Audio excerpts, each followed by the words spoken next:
ವಿಶೇಷ ಕಾರ್ಯಕ್ರಮಕ್ಕೆ ಸ್ವಾಗತ. ಸುತ್ತಲೂ ಹಚ್ಚ ಹಸಿರು, ಪ್ರಶಾಂತ ವಾತಾವರಣ, ಆಧ್ಯಾತ್ಮಿಕ ಶಕ್ತಿಯ ಸಂಚಾರದ ಮೂಲಕ ಮನಸ್ಸಿಗೆ ನೆಮ್ಮದಿಯನ್ನ ಕೊಡುವಂತಹ ಪರಮ ಪುಣ್ಯ ಕ್ಷೇತ್ರ ಅಂತ ಹೇಳಿದ್ರೆ ಅದು ಪುತ್ತೂರು ತಾಲೂಕಿನ ಬಜತ್ತೂರು ಗ್ರಾಮದ ಶ್ರೀ ಪಾರ್ವತಿ ಪಂಚಲಿಂಗೇಶ್ವರ ಪರಂತಿ ಕ್ಷೇತ್ರ ಮುದ್ಯ.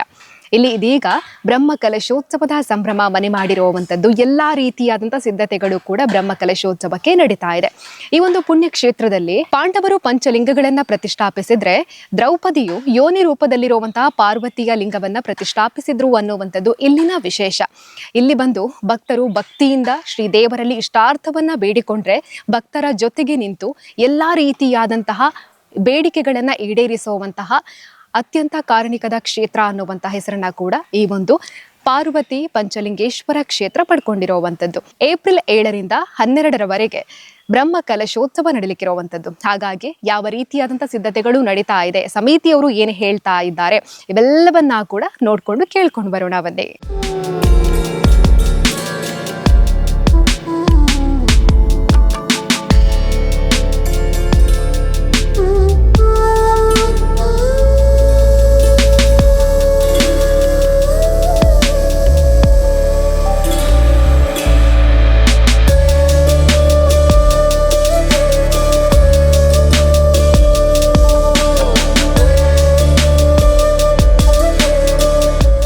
ಲೋಕ ಕಲ್ಯಾಣಾರ್ಥವಾಗಿ ಹಾಗೆಯೇ ದೇವತಾ ಸಾನ್ನಿಧ್ಯ ಪುಷ್ಟಿಗಾಗಿ ಬ್ರಹ್ಮ ಕಲಶೋತ್ಸವದ ಸುಸಂದರ್ಭದಲ್ಲಿ ಕ್ಷೇತ್ರದಲ್ಲಿ ವಿಶೇಷವಾಗಿ ಕೋಟಿ ಶಿವ ಪಂಚಾಕ್ಷರಿ ಜಪ ಮಹಾಯಜ್ಞ ನಡೀಲಿಕ್ಕಿರುವಂಥದ್ದು. ಇದರ ಬಗ್ಗೆ ನಮಗೆ ಮಾಹಿತಿಯನ್ನ ಕೊಡೋದಕ್ಕೆ ಈ ಒಂದು ಕೋಟಿ ಶಿವ ಪಂಚಾಕ್ಷರಿ ಮಹಾಯಜ್ಞದ ನೇತೃತ್ವವನ್ನು ವಹಿಸಿಕೊಂಡಿರುವಂತಹ ಕೆಮ್ಮಿಂಜೆ ಸುಜಯ ಕೃಷ್ಣ ತಂತ್ರಿಗಳಿದ್ದಾರೆ. ಬನ್ನಿ ಅವ್ರ ಜೊತೆ ಮಾತಾಡೋಣ.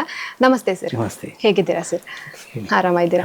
ಬ್ರಹ್ಮ ಕಲಶೋತ್ಸವದ ಸಂದರ್ಭದಲ್ಲಿ ಹಲವಾರು ಕಾರ್ಯಕ್ರಮಗಳನ್ನು ಆಯೋಜನೆ ಮಾಡ್ಕೊಂಡಿದ್ದಾರೆ. ಅದರಲ್ಲಿ ವಿಶೇಷವಾಗಿ ನಡೆಯುವಂಥದ್ದು ಈ ಊರಿನಲ್ಲಿ ಎಲ್ಲಿಯೂ ಅಂದ್ರೆ ಪುಣ್ಯಕ್ಷೇತ್ರಗಳಲ್ಲಿ ಆಗ್ಲಿಲ್ಲ ಅನ್ನುವಂಥದ್ದು ಕೂಡ ಹೇಳ್ತಾ ಇದ್ದಾರೆ. ಅಷ್ಟೊಂದು ಮಹತ್ವಪೂರ್ಣವಾಗಿರುವಂತಹ ಕೋಟಿ ಶಿವಪಂಚಾಕ್ಷರಿ ಯಜ್ಞ ಆಗ್ತಾ ಇರುವಂಥದ್ದು ಸರ್. ಅದರ ವಿಶೇಷತೆಗಳು ಹೇಗೆ, ಅದರ ಜೊತೆಗೇನೆ ಹೇಗಿರುತ್ತೆ, ಅದರಲ್ಲಿ ಭಕ್ತರು ಯಾವ ರೀತಿಯಾಗಿ ಭಾಗಿಯಾಗಬಹುದು, ಅದರ ಬಗ್ಗೆ ಮಾಹಿತಿಯನ್ನು ಕೊಡೋದಾದ್ರೆ. ಮೊದಲಿಗೆ ಎಲ್ಲರಿಗೂ ನಮಸ್ಕಾರಗಳು. ಮುದ್ಯ ಶ್ರೀ ಪಂಚಲಿಂಗೇಶ್ವರ ದೇವಸ್ಥಾನದ ಈ ಸಾನ್ನಿಧ್ಯ ಅಭಿವೃದ್ಧಿಗೆ ಬೇಕಾಗಿ ಈ ಕ್ಷೇತ್ರದ ಆಡಳಿತ ವರ್ಗದವರು ಎಲ್ಲರೂ ಸೇರಿ ಈ ಒಂದು ಶಿವ ಪಂಚಾಕ್ಷರಿ ಕೋಟಿ ಶಿವ ಪಂಚಾಕ್ಷರಿ ಯಜ್ಞ ಅಂತ ಹೇಳುವಂಥದ್ದು ಒಂದು ಮಹತ್ವವಾದಂತಹ ಒಂದು ಯಜ್ಞವನ್ನು ಹಮ್ಮಿಕೊಂಡಿದ್ದಾರೆ. ಈ ಬ್ರಹ್ಮಕಲಶೋತ್ಸವದ ಸಂದರ್ಭದಲ್ಲಿ ನಡೆಯುವಂತಹ ಈ ಒಂದು ಕಾರ್ಯಕ್ರಮದ ವಿಶೇಷತೆ ಏನು ಅಂತ ಹೇಳಿದರೆ ಎಲ್ಲ ಭಕ್ತರಿಗೆ ಸೇರಿ ಕ್ಷೇತ್ರದ ವತಿಯಿಂದ ತುಪ್ಪವನ್ನು ಜಪ ಮಾಡಲಿಕ್ಕೆ ಕೊಟ್ಟಿದ್ದೇವೆ. ಶಿವ ಪಂಚಾಕ್ಷರಿ ಅಂತ ಹೇಳಿದರೆ ಓಂ ನಮಃ ಶಿವಾಯ ಅಂತ ಹೇಳುವಂತಹ ಈ ಒಂದು ಮಂತ್ರ ಓಂ ನಮಃ ಶಿವಾಯ ಇಂಥದ್ದು ಈ 5 ಅಕ್ಷರಗಳು ಶಿವ ಪಂಚಾಕ್ಷರಿ ಅಂತ ಹೇಳುವಂಥದ್ದು ಒಂದು ಶಿವನ ಅತ್ಯಂತ ಶಕ್ತಿಶಾಲಿಯಾದಂತಹ ಒಂದು ಮಂತ್ರವನ್ನು ಜಪ ಮಾಡಿ ಅವರವರ ಮನೆಯಲ್ಲಿ ಮಾಡಿ ನಾಳಿನ ದಿವಸ ಅದರದ ಜಪವನ್ನು ಹೋಮಿಸುವ ಮುಖಾಂತರ ಅದಕ್ಕೆ ಶಿವ ಪಂಚಾಕ್ಷರಿ ಜಪ ಯಜ್ಞ ಅಂತ ಹೇಳಿ ಕರೆಯುವುದು. ಈ ಒಂದು ಹೋಮವನ್ನು ಲೋಕ ಕಲ್ಯಾಣಾರ್ಥವಾಗಿ ನಾವು ಮಾಡುವುದು ಅಂತ ಹೇಳಿ ನಿಶ್ಚಯ ಮಾಡಿದ್ದೇವೆ.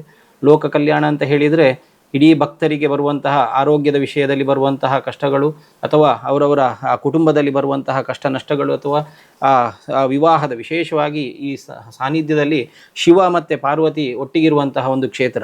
ಈ ಪಾರ್ವತಿ ಪಂಚಲಿಂಗೇಶ್ವರ ದೇವರ ಸನ್ನಿಧಾನದಲ್ಲಿ ವಿಶೇಷವಾಗಿ ವಿವಾಹದ ಒಂದು ಯಾವುದಾದ್ರು ಸಮಸ್ಯೆ ಇದ್ದಲ್ಲಿ ಈ ಕ್ಷೇತ್ರಕ್ಕೆ ಬಂದು ಇಲ್ಲಿ ಹರಕೆ ಅಥವಾ ಇಲ್ಲಿ ಸೇವೆ ಸಲ್ಲಿಸಿದರೆ ಆ ವಿವಾಹಕ್ಕೆ ಇರುವಂತಹ ಒಂದು ಕೆಲವೊಂದು ಬಂಧನಗಳು ವಿಘ್ನಗಳು ಯಾವುದಿದೆ ಅದನ್ನೆಲ್ಲ ಆ ಶಿವ ಪಂಚಾಕ್ಷರಿ ಜಪ ಯಜ್ಞದಲ್ಲಿ ಸಹ ಅದೇ ರೀತಿ ಇಲ್ಲಿ ಪಾರ್ವತಿ ಶಿವನ ಸಾಕ್ಷಾತ್ ರೂಪ ಇರುವಂತಹ ಸಾನ್ನಿಧ್ಯದಲ್ಲಿ ಮುದ್ಯ ಪಂಚಲಿಂಗೇಶ್ವರ ದೇವರ ಸಾನ್ನಿಧ್ಯಕ್ಕೆ ಬಂದು ಸೇವೆ ಮಾಡಿದಲ್ಲಿ ಅದೆಲ್ಲ ನಿವಾರಣೆ ಆಗ್ತದೆ ಅಂತ ಹೇಳುವಂತಹ ಭಾರಿ ವಿಶೇಷವಾದಂತಹ ಸಾನ್ನಿಧ್ಯ ಇದು. ಓಕೆ, ಕೋಟಿ ಶಿವ ಪಂಚಾಕ್ಷರಿ ಅದರಲ್ಲಿ ನಮ್ಮನ್ನು ನಾವು ತೊಡಗಿಸಿಕೊಳ್ಬೇಕು ಅಂತ ಹೇಳಿದ್ರೆ ಭಕ್ತರು ಪಾಲಿಸಬೇಕಾಗಿರುವಂತಹ ನಿಯಮಗಳು ಅಂತ ಏನಾದರೂ ಇದೆಯಾ? ಹೇಗೆ? ಹೌದು, ನಿಷ್ಠೆಯಿಂದ ಜಪ ಮಾಡುವಾಗ ಆ ತುಪ್ಪವನ್ನು ಹಿಡ್ಕೊಂಡು ಅವರು ಮನೆಯವರೆಲ್ಲರೂ ಸೇರಿ ಎಷ್ಟಾಗ್ತದೆ ಯಥಾನುಶಕ್ತಿಯಾಗಿ ಒಬ್ಬೊಬ್ಬರು ಮನೆಯ ಇಷ್ಟಿಷ್ಟು ಅಂತ ಹೇಳಿ ಸಂಖ್ಯೆಯಲ್ಲಿ ಜಪ ಮಾಡಿ ಆ ಸಂಖ್ಯೆಯನ್ನು ನಾವು ತಗೊಂಡು ನಾವು ಮತ್ತೆ ಅದರ 10 ದಶಾಂಶವನ್ನು ನಾವು ಹೋಮಿಸ್ತೇವೆ. ಈಗ 1 ಕೋಟಿ ಅಂತ ಹೇಳಿದರೆ ಅದರ ದಶಾಂಶವಾಗಿ 1 ಲಕ್ಷ ನಾವು ದೇವರಿಗೆ ತುಪ್ಪದಲ್ಲಿ ಮತ್ತು ಎಳ್ಳುವನ್ನು ಆಹುತಿ ಕೊಡಲಿಕ್ಕಿದ್ದೇವೆ. ಅದನ್ನು ಹೋಮ ಅಂತ ಹೇಳಿ ಅದರ ದಶಾಂಶದ ಭಾಗವನ್ನು ಹೋಮಿಸುವುದು. ಅದಕ್ಕೆ ಈ ಯಜ್ಞದ ಈ ಒಂದು ಫಲ. ಬ್ರಹ್ಮಕಲಶೋತ್ಸವದ ಯಾವ ದಿನ ಆಗುತ್ತೆ, ಎಷ್ಟು ಗಂಟೆಗೆ ಆಗುತ್ತೆ, ಯಾರೆಲ್ಲ ಇರ್ತಾರೆ ನಿಮ್ಮ ಜೊತೆಗೆ? ಇದು 9ನೇ ತಾರೀಕಿಗೆ ರಾತ್ರಿಯ ದಿವಸ ಇದು ಪ್ರಾರಂಭ ಆಗ್ತದೆ. ವಿಶೇಷವಾಗಿ ಇದಕ್ಕೆ ಒಂದು ಹೋಮ ಯಜ್ಞ ಮಂಟಪ ಎಲ್ಲ ಮಾಡಿ ಅದಕ್ಕೆ ಮಂಟಪ ಸಂಸ್ಕಾರಾದಿಗಳನ್ನು ಮಾಡಿಕೊಂಡು ಅವತ್ತಿನ ದಿವಸ ಸ್ಥಳ ಶುದ್ಧಿ ವಾಸ್ತು ರಕ್ಷೋಗ್ನ ಎಲ್ಲ ಮಾಡಿಕೊಂಡು ಅದೇ ದಿವಸ ನಾವು ಅರಣಿ ಮಥನದ ಸಂಭೂತವಾಗಿ ನಾವು ಅಗ್ನಿಯನ್ನು ಪ್ರತಿಷ್ಠಾಪನೆ ಮಾಡಿ ಅವತ್ತಿನ ದಿವಸ ಅಗ್ನಿ ಸಂಸ್ಕಾರಾದಿಗಳೆಲ್ಲ ಮಾಡಿಕೊಂಡು ಮರು ದಿವಸದಿಂದ ಯಜ್ಞ ಪ್ರಾರಂಭ ಆಗ್ತದೆ.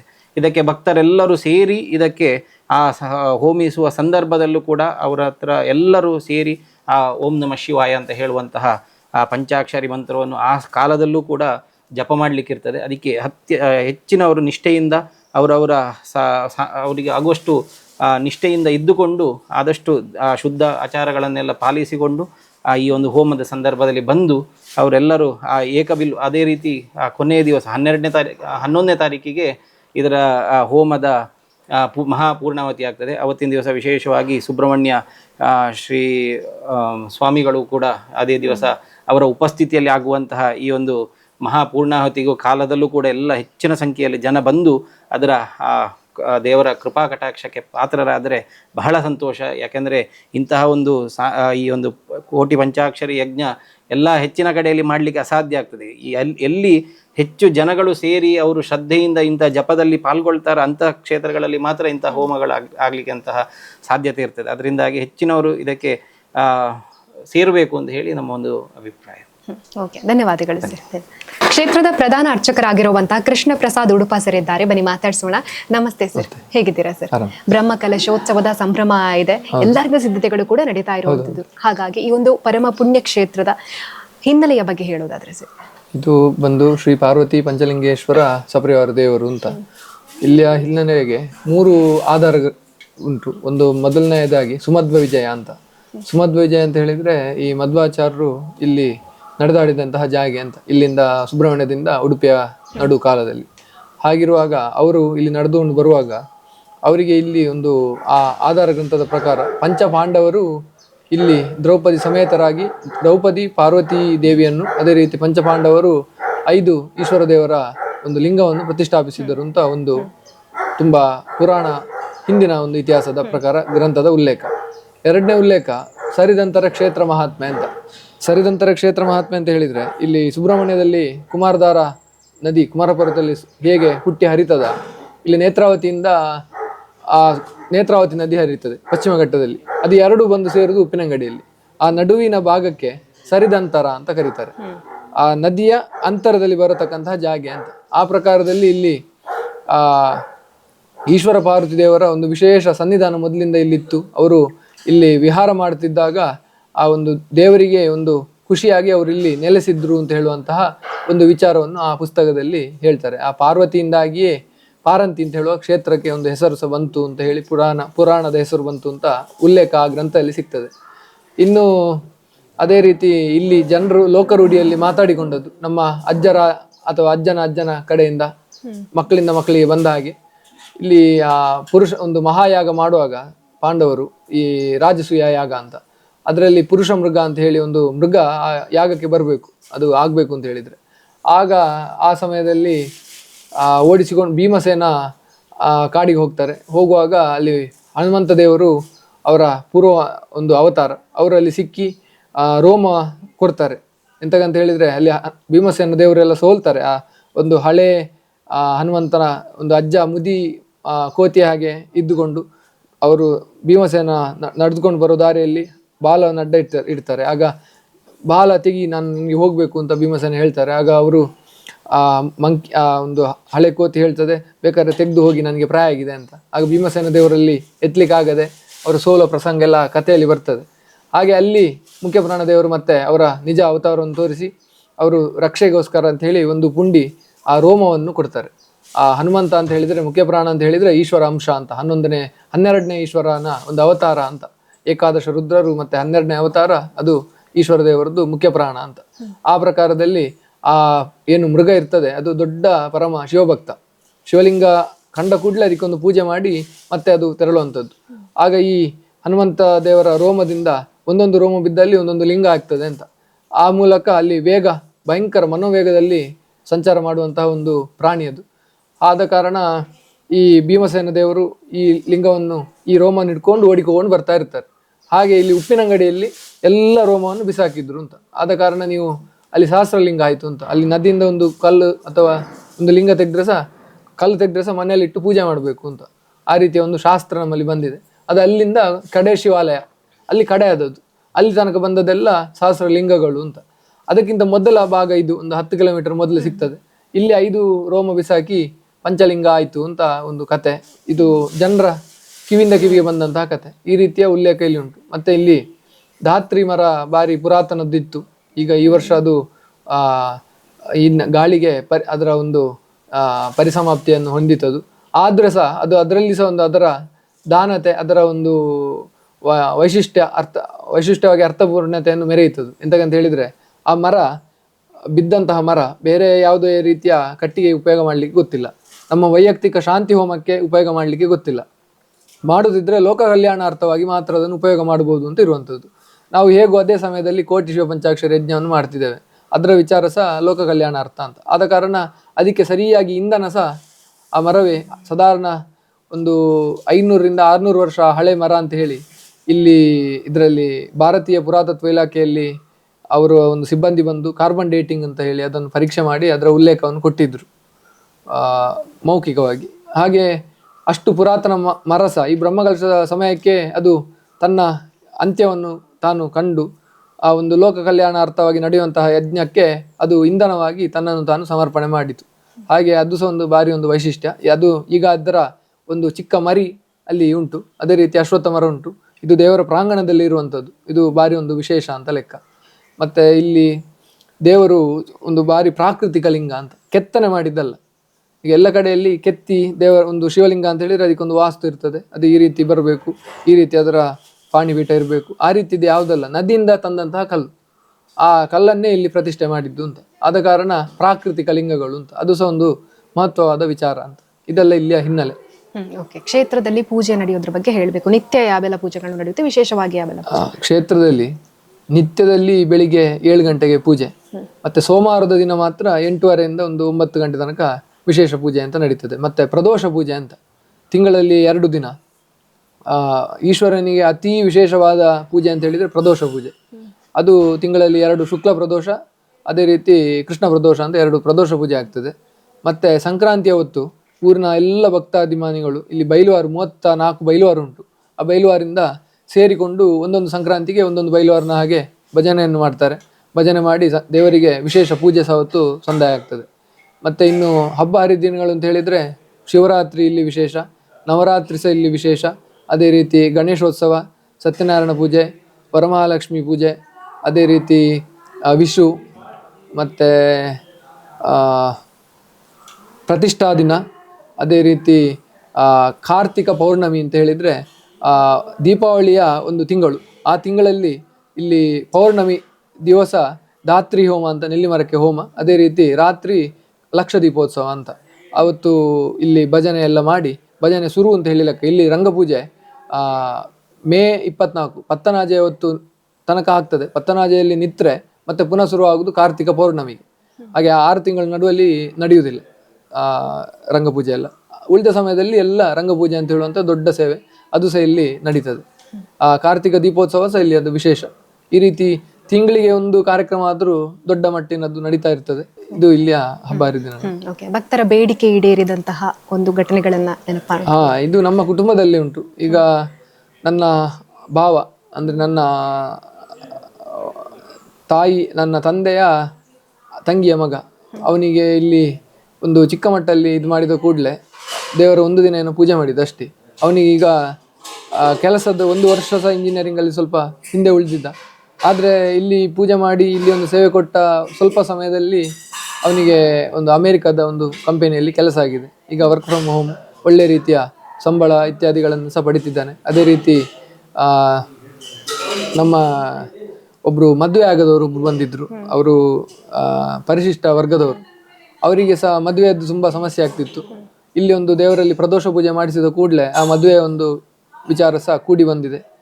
ಹೆಚ್ಚಿನವರಿಗೆ ಕೆಲಸದ ರೀತಿಯಲ್ಲಿ ಇಲ್ಲಿ ಪ್ರಾರ್ಥನೆ ಮಾಡಿದರೆ ಕೆಲಸ ಕೂಡುವುದೊಂದು ಇಲ್ಲಿ ನೆರವೇರ್ತಾ ಬಂದಿದೆ ಇಷ್ಟರವರೆಗೆ. ಕೆಲಸದ ವಿಚಾರದಲ್ಲಿ ಮದುವೆ ಆಗದವರಿಗೆ ಮದುವೆ ಆಗುವಂಥದ್ದು, ಇದು ಇಲ್ಲಿಯ ಒಂದು ಪ್ರಧಾನವಾಗಿ ನೀರು ಸಿಗದವರಿಗೆ ಇನ್ನೊಂದು ದೊಡ್ಡ ವಿಷಯ ಅಂತ ಹೇಳಿದ್ರೆ, ಇಲ್ಲಿ ಯಾರೇ ಒಂದು ನೀರು ಸಿಗಲಿಲ್ಲ ಅಂತ ಹೇಳಿ ಒಂದು ಬಂದ್ರೆ ಆ ಒಂದು ವಿಚಾರದಲ್ಲಿ ಪ್ರಾರ್ಥನೆ ಮಾಡಿದ್ದು ಇಲ್ಲಿ ಫಲಕಾರಿಯಾಗಿದೆ. ಇದು ಇಲ್ಲಿ ಹೆಚ್ಚಾಗಿ ನೆರವೇರಿದಂತಹ ಸೇವೆಗಳು. ಓಕೆ, ಬ್ರಹ್ಮಕಲಶೋತ್ಸವಕ್ಕೆ ಆ ದಿನ ನಡೆಯುವಂತಹ ವಿಶೇಷ ಕಾರ್ಯಕ್ರಮಗಳ ಬಗ್ಗೆ ಹೇಳಿ. ಬ್ರಹ್ಮಕಲಶಕ್ಕೆ ಇಲ್ಲಿಯ ತಂತ್ರಿಗಳು ಅಂತ ಹೇಳಿದ್ರೆ, ನಮ್ಮ ದೊಡ್ಡ ಒಂದು ಮಹಾಕ್ಷೇತ್ರ ಅನಂತ ಪದ್ಮನಾಭ ಸ್ವಾಮಿ ದೇವಸ್ಥಾನ ತಿರುವನಂತಪುರಂ, ಅಲ್ಲಿಯ ಕ್ಷೇತ್ರದ ತಂತ್ರಿಗಳು ಅವರೇ ಇಲ್ಲಿ ಸಹ ತಂತ್ರಿಗಳಾಗಿ ಇಲ್ಲಿ ಇರುವಂಥದ್ದು ನಮ್ಮ ಒಂದು ಯೋಗ ಭಾಗ್ಯ. ಆ ಪ್ರಕಾರದಲ್ಲಿ ಏಪ್ರಿಲ್ 7ಕ್ಕೆ ಬೆಳಿಗ್ಗೆ ದೇವಸ್ಥಾನದಲ್ಲಿ ಉಗ್ರಾಣ ಮುಹೂರ್ತ ಆಗಿ, ಅದೇ ರೀತಿ ಸಾಯಂಕಾಲದ ಹೊತ್ತಿಗೆ ತೋರಣ ಮುಹೂರ್ತ, ಆಮೇಲೆ ತಂತ್ರಿಗಳಿಗೆಲ್ಲ ಆಚಾರ್ಯವರಣೆಯನ್ನೆಲ್ಲ ಮಾಡಿ ವಾಸ್ತು ಬಲಿ ವಾಸ್ತು ರಕ್ಷೋಗ್ನದಿಂದ ಈ ಒಂದು ಬ್ರಹ್ಮಕಲಶದ ವ್ಯವಸ್ಥೆ ಪ್ರಾರಂಭವಾಗಿ 12ಕ್ಕೆ ದೇವರ ಒಂದು ಪ್ರತಿಷ್ಠೆ, ಅದೇ ರೀತಿ ಬ್ರಹ್ಮಕಲಶೋತ್ಸವ 1008 ಕಲಶವನ್ನು ದೇವರಿಗೆ ಅವತ್ತು ಅರ್ಪಣೆ ಮಾಡುವ ಮೂಲಕ ಬ್ರಹ್ಮಕಲಶ ಪರಿಪೂರ್ಣ ಆಗ್ತದೆ. ರಾತ್ರಿ ರಂಗಪೂಜೆ, ಅದೇ ರೀತಿ ದೈವಗಳಿಗೆ ನೇಮೋತ್ಸವ, ಇಷ್ಟು ನಡಿಲಿಕ್ಕುಂಟು. ನಿತ್ಯ ಬೇರೆ ಬೇರೆ ವೈದಿಕ ಕಾರ್ಯಕ್ರಮಗಳು, ಅದೇ ರೀತಿ ಕೋಟಿ ಶಿವ ಪಂಚಾಕ್ಷರ ಯಜ್ಞ ಇದೆಲ್ಲ ಒಟ್ಟಿಗೆ ನಡಿಲಿಕ್ಕುಂಟು. ಇಲ್ಲಿ ಎಲ್ಲ ವ್ಯವಸ್ಥೆಯನ್ನು ಸಹ ಒಟ್ಟೊಟ್ಟಿಗೆ ನಾವು ತಗೊಂಡು ಹೋಗ್ತಿದ್ದೇವೆ. ಆಚಿಂದ ವೈದಿಕ ಕಾರ್ಯಕ್ರಮಗಳು, ಈಚಿಂದ ತಾಂತ್ರಿಕ ಕಾರ್ಯಕ್ರಮಗಳು.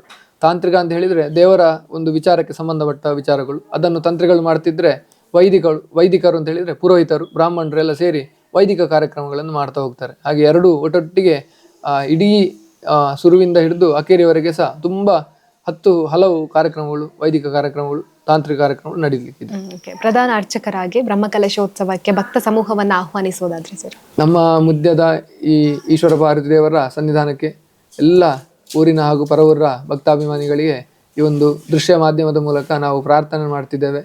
ಇಲ್ಲಿ ಒಂದು ಈಶ್ವರ ಪಾರ್ವತಿ ದೇವರ ಸನ್ನಿಧಾನ ಅತಿ ಪುರಾತನವಾಗಿದ್ದು, ಈ ಒಂದು ಸನ್ನಿಧಾನವನ್ನು ಎಲ್ಲ ಭಕ್ತ ಸಮೂಹಗಳು ನೀವು ಇಲ್ಲಿ ಬಂದು ದೇವರ ಗಂಧ ಪ್ರಸಾದ ಇರಲಿ, ಅನ್ನ ಪ್ರಸಾದ ಇರಲಿ, ತೀರ್ಥ ಪ್ರಸಾದವನ್ನೆಲ್ಲ ನೀವು ಭಕ್ತಿ ಶ್ರದ್ಧೆಯಿಂದ ಸ್ವೀಕಾರ ಮಾಡಿ ಎಲ್ಲ ಕಷ್ಟದಲ್ಲಿರುವಂತಹ ಎಲ್ಲ ಭಕ್ತರಿಗೆ ಆ ದೇವರ ಅನುಗ್ರಹ ಸಿಕ್ಕಿ ನಿಮ್ಮ ಕಷ್ಟಗಳೆಲ್ಲ ಆ ಒಂದು ಪರಿಹಾರವಾಗಿ ಆ ಮೂಲಕ ಇನ್ನು ಸಂತಸದಿಂದ ದೇವರ ಸೇವೆಯನ್ನು ಈ ರೀತಿ ನಿರಂತರ ನೀವು ಮಾಡುವಂತಹ ಶಕ್ತಿಯನ್ನು ದೇವರು ನಿಮಗೆಲ್ಲ ಕರುಣಿಸಲಿ.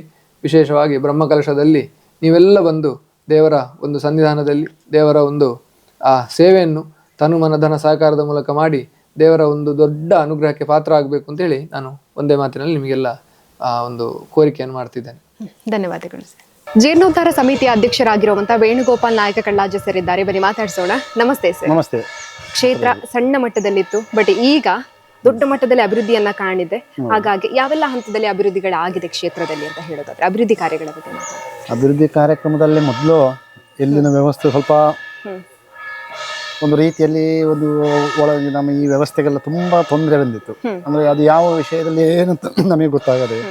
ಆಮೇಲೆ ಇಲ್ಲಿ ಹತ್ತಿರ ನಮ್ಮ ಈ ಗ್ರಾಮದಲ್ಲಿ ಈ ದೇವಸ್ಥಾನಕ್ಕೆ ವ್ಯಾಪ್ತಿಯ ತುಂಬ ಮನೆಗಳಾಗಲಿ, ಇಲ್ಲಿ ನಮ್ಮ ಅರ್ಚಕರಾಗಲಿ, ಅಲ್ಲಿ ಕೆಲವೆಲ್ಲ ಸಮಸ್ಯೆಗಳು ಕಾಣಲಿಕ್ಕೆ ಸ್ಟಾರ್ಟ್ ಆಯಿತು.